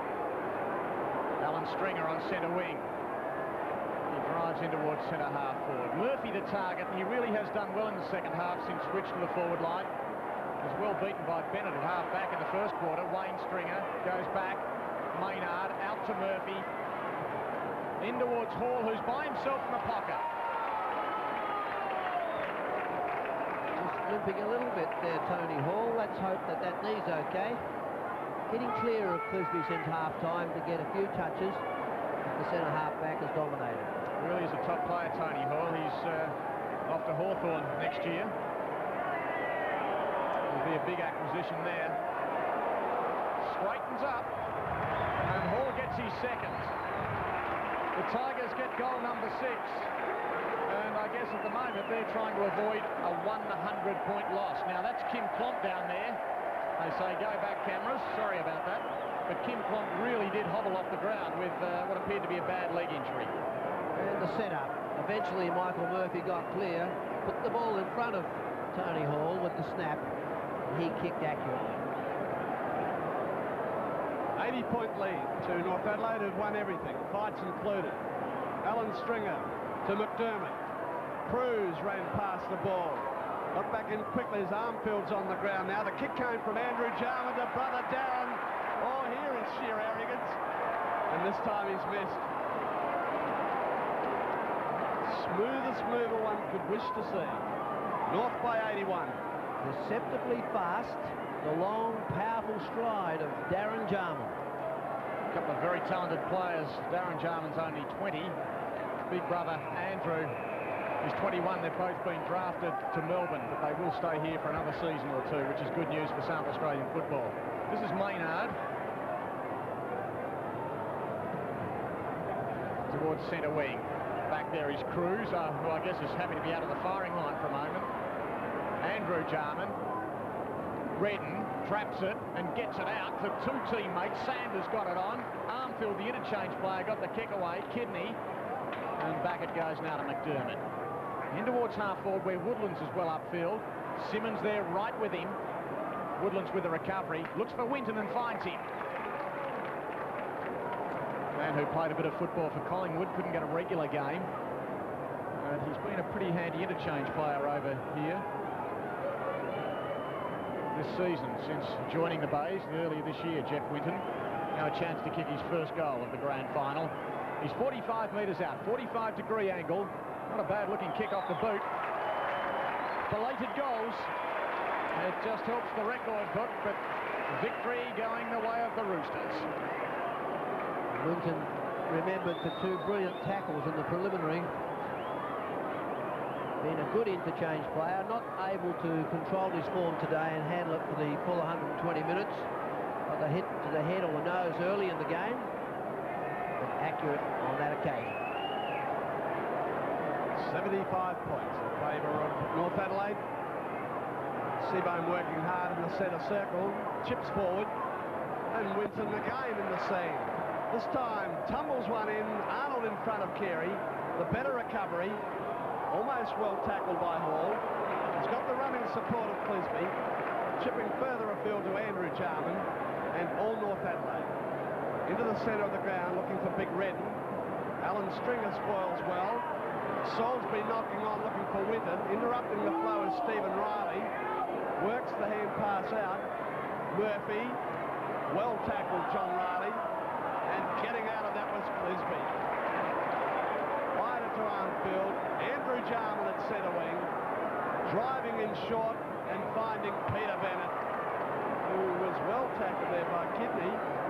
Wayne Stringer works it across. John Seabohm the kick.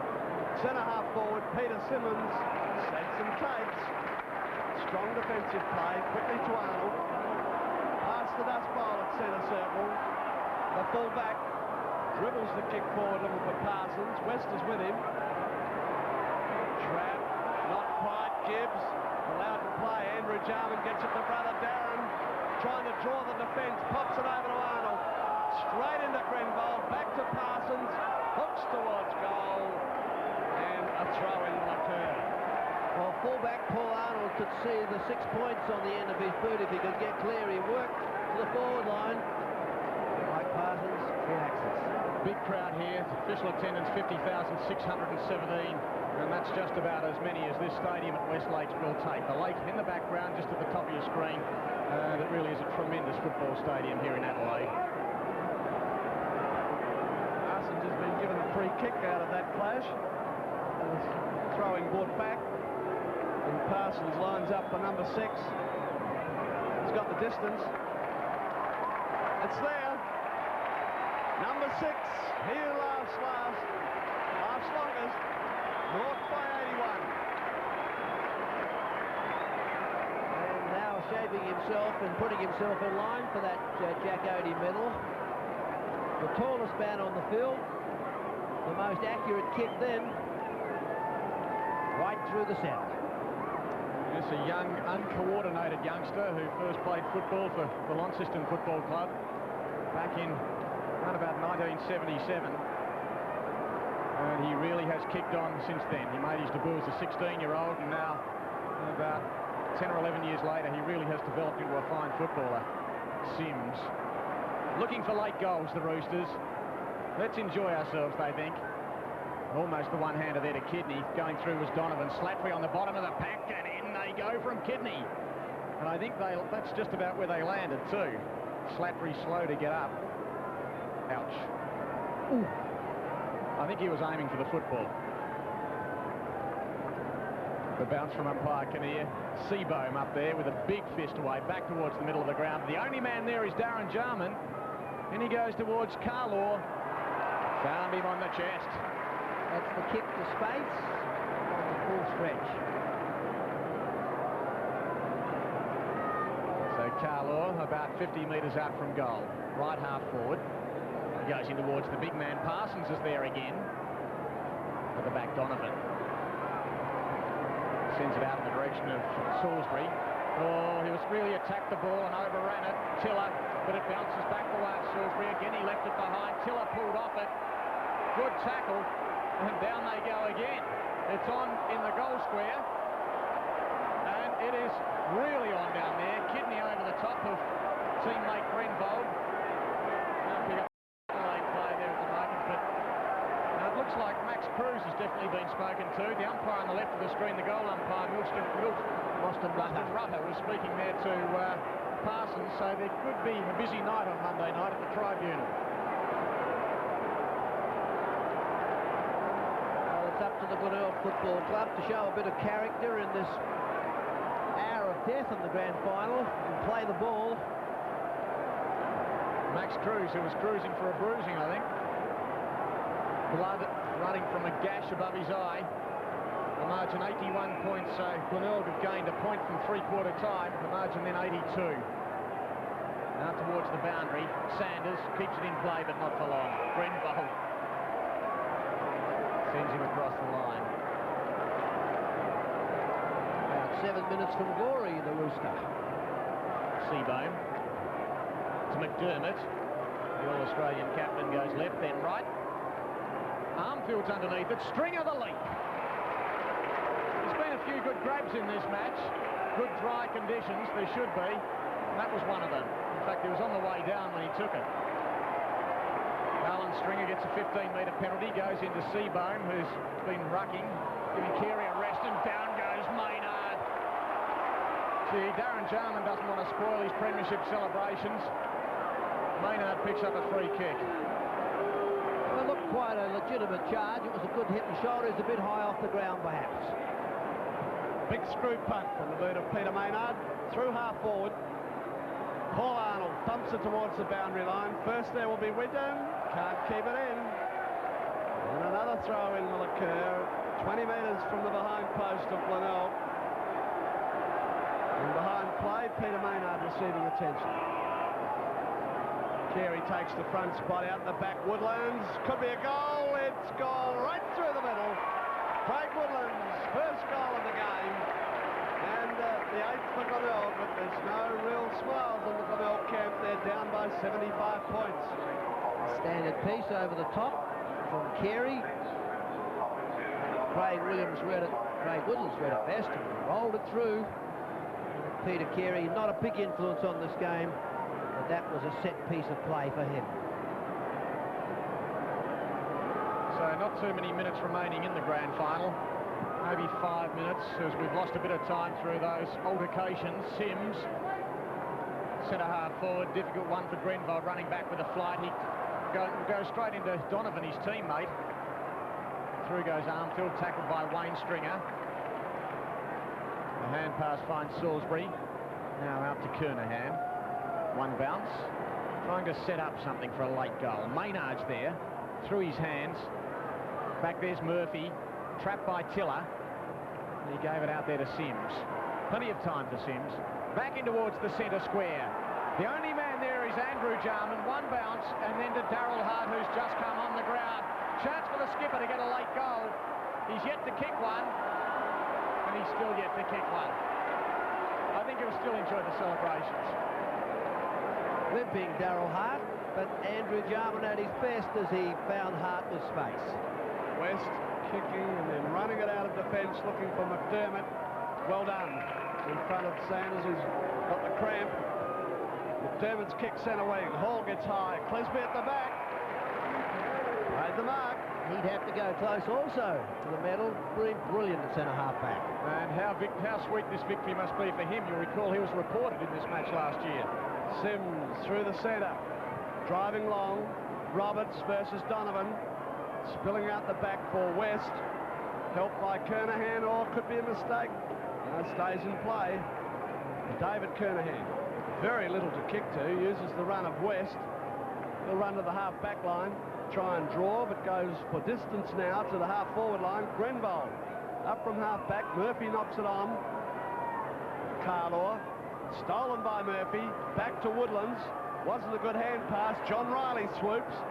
trying to tap it forward. Murphy in over the top of Carlaw. Simmons are tackling. It's a bounce. 2.5 minutes of time on now played in this final term.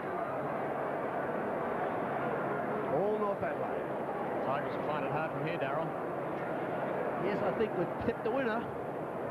The Rooster about to go to glory. Speak for yourself. How does it feel to be the odd man out, Mike? In through the goals. Brilliant kick. Woodland's On the the head of Craig half-forward. Woodlands for his second, and Glenelg trailed by 70 points. Feature to give check, won't it, Jerry? Craig Woodland's a good player in the final series. Played a few reserves games late in the year. Showed a bit of pace. That's the essence of his game. Good pace, fine skills. A little bit of pressure off from the North Adelaide defence.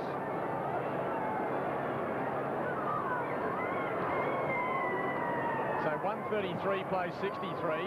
I guess at least the scoreline looking relatively respectable as far as Glenelg's total's concerned now. They're still down by 70 as Sims barges forward again. He's had 2 bounces within scoring distance, and he has kicked his fourth. Stephen Sims is having the time of his life out there. 22-7, 139, plays 9-9-63. Stephen Sims struggling earlier in the season, modifying his game to suit Coach Noonan. He's been a good player in the final series, and 2 sides then, the left foot. Plenty of run. A beautiful goal. Well, Sims coming to North Adelaide this year, and a happy man is Michael Noonan. Jeff Paul alongside him there on the right, former North Adelaide player. But the players of Sims, Burton and Roberts calibre, who today have kicked 5, 4 and 3 goals respectively, all coming to North Adelaide after last year's grand final, and it has proved valuable buying. Kidney the airy. Sims again, trying to swing it wide for Simmons. Over the top goes Salisbury. Sims backing up. North Adelaide full of run. Jarman allowed to take it. He called Armfield out. Drives in for brother Andrew. Clever ball control. Turns it around and puts it through. Oh dear. Well, that really puts the icing on the cake. Probably the last goal of the game, and one that will be remembered for many a long day. North by 82. The Jarman brothers at their best. Sims found Darren. Nonchalant. Didn't kick to the brother, kicked to space in front. The ball bounced, and the ease. 2 sides. Spot through the centre.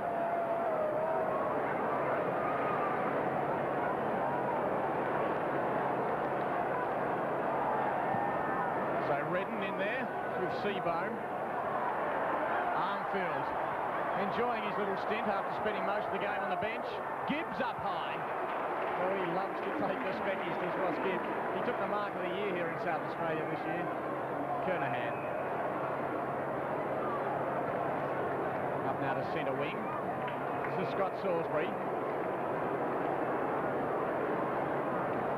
Just a moment, probably about a minute remaining in the match at best. We're approaching the 31-minute mark. Paul finds Woodlands. He has a shot from the impossible angle. Carey, not quite, through the fingers. Murphy across the line. So a boundary throw-in. Could that be Peter Carey's last touch in league football? Well, he's 33 years of age. He's been thinking about retiring for about 3 years now, but the indications are he'll probably keep going for 1 more. Add to his 419 league games. There'll be a bounce right down there with Glenelg deep into attack. And the premiership belongs to Mike Noonan and North Adelaide. They've tried so hard for so long, and now they win in 1987, getting the monkey off Mike Noonan's back. 23-7, 145. Glenelg 9-9-63. The margin, a most impressive, a most emphatic 82 points. The captain and the coach embrace.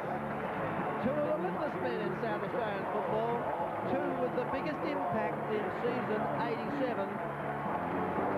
Noonan and Hart embrace. What an impact those 2 players have had, that player and the coach have had on North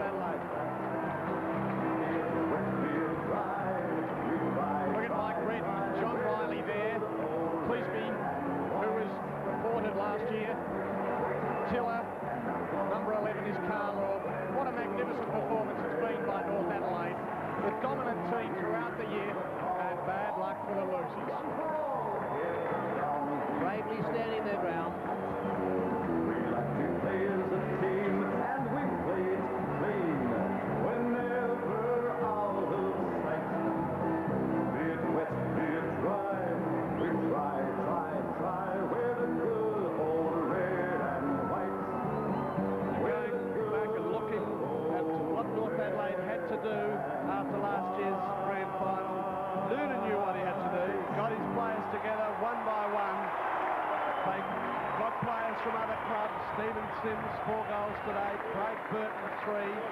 John Roberts, the full forward, 100-odd goals for the year. He kicked 5 today.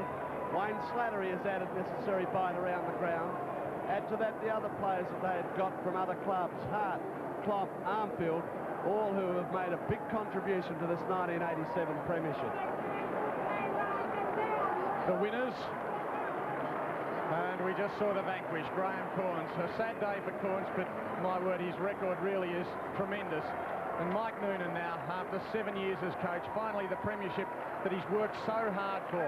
Now there's Mark Aston down there. He's trying to grab Mike Noonan for an interview.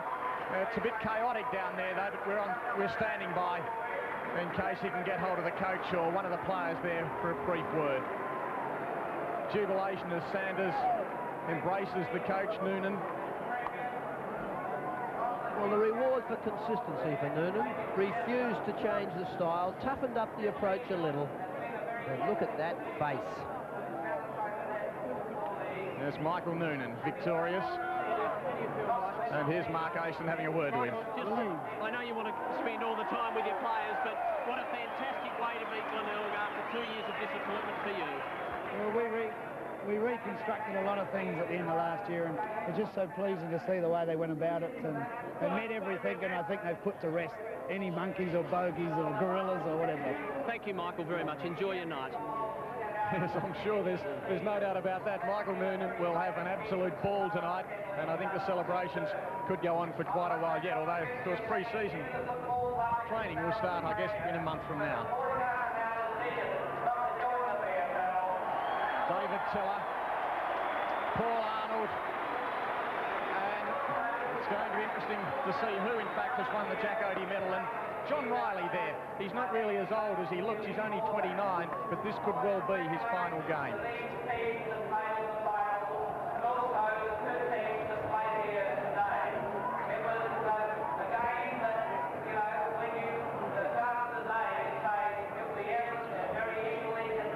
Max Bashir down there about to make a presentation of the Thomas Seymour Hill Cup. And it will be gleefully received by Darryl Hart.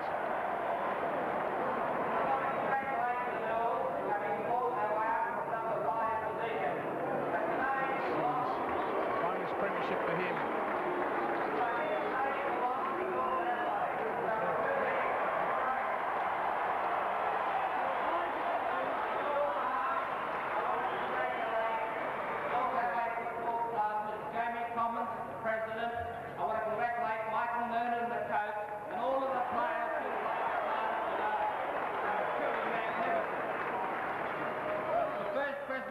I have to make today is to the Jack Oatey medalists for the best player on the ground today.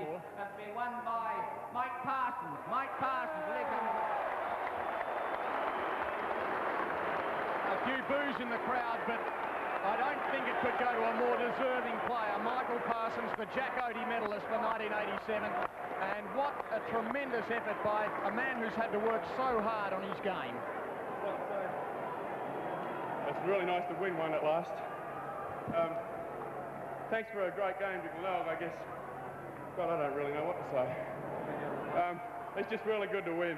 Thanks to the boys, and I think our win today is just a reflection of Michael Noonan's coaching. They say intelligence is the ability to learn from your mistakes. He sat down, he learnt, he knew we couldn't lose last 2 years because we weren't trying, and he come out with a pattern today, and have a look at the scoreboard. Michael Parsons, the Goliath, paying a big compliment to young David. He really is a huge man, Mike Parsons, and not so huge the coach Mike Noonan, but together they've created a great, memorable victory for the Roosters. Darryl Hart being called forward now to accept the Thomas Seymour Hill Trophy as the representative of the Premier Club in South Australian football for 1987. Congratulations on a wonderful effort, and stop arguing who's going to make the speeches. You'll both make one. You speak first. So there. Darryl Hart noticeably limping coming up to the podium there to receive that cup. Came off the ground, went back on in the last 5 minutes, I'm sure only to be there at the final siren tone. You know how they feel? I'm sure they know how we're feeling at the moment, and hopefully we can do it again next year. And I'd just like to thank the boys, because they're the greatest bunch of guys I've ever known, and it's the greatest football club. And if the coach had helped me, I think both of us should bring this up. I now ask Michael Noonan to say a few words. Thank you, Michael.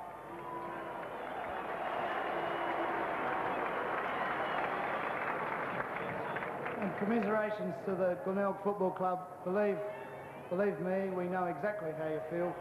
We've had something on our back for a couple of years. It's now gone. Ah, that's the monkey. With my deepest respect to the 20 boys that have represented a club and stood for something today, and they've created the future for themselves, my deepest respect, boys. Yeah, sport's a great evener, isn't it? Because North Adelaide in that losing position for 2 years, but look at them now, Darryl Hart and Mike Noonan, captain and coach respectively, and the cup they've worked so hard for. Taking pride of place at Prospect Oval for the next 12 months. If Mike Noonan has his way, it'll be for much longer than that. On that knee injury of Darryl Hart, he's really had to combat that during the year. He missed a couple of games on odd occasions trying to rest it, but he really has had a big heart and probably has been the biggest ball getter throughout the season for the Roosters. And of course, this completes a big treble for the club. The first time since Port Adelaide in 1980, they've got the treble, the Magarey medalist, the leading goal kicker, and the premiership. And that, of course, is Andrew Jarman, John Roberts, and the North Adelaide team. And Mark Aston is still down there among the crowd. But he did have Andrew Jarman there, but I think Andrew Jarman's decided to go and join them for a lap of honour, and you can't blame him for that.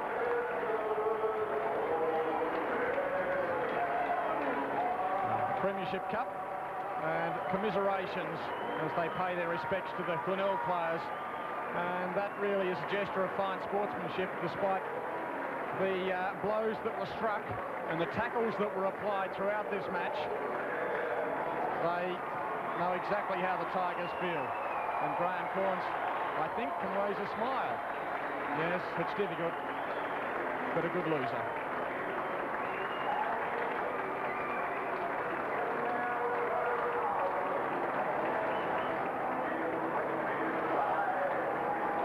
Peter Carey and Darryl Hart, the rival captains. Carey the vanquished after leading the Tigers to 2 successive grand finals, and the Tigers make their way off centre stage. Wild cheers though for the Tigers as they leave the field, because they really have done their supporters proud for the last 3 years. So the end of season 1987, repeating the final score in front of 50,617 fans here at Football Park. North Adelaide victors by 82 points. What a way to get the monkey off your back. 23-7 to 9-9, and North Adelaide will really soak up this glory for a long, long time to come. Well, that completes our telecast of the 1987 Grand Final. I trust you enjoyed all the action, and on behalf of commentators Mark Aston, Jerry Harrison and Darryl Hicks, I wish you all well for next season.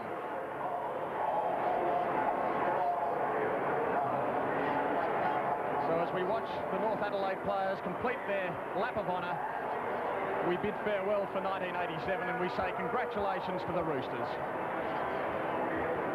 We're the good old red and white, the mighty Roosters record, all for one, one for all. If we're down, we fight, fight, fight. We like to play as a team, and we play it clean. We're never out of sight. Be it wet, be it dry, we try, try, try. We're the good old red and white. It's a great, great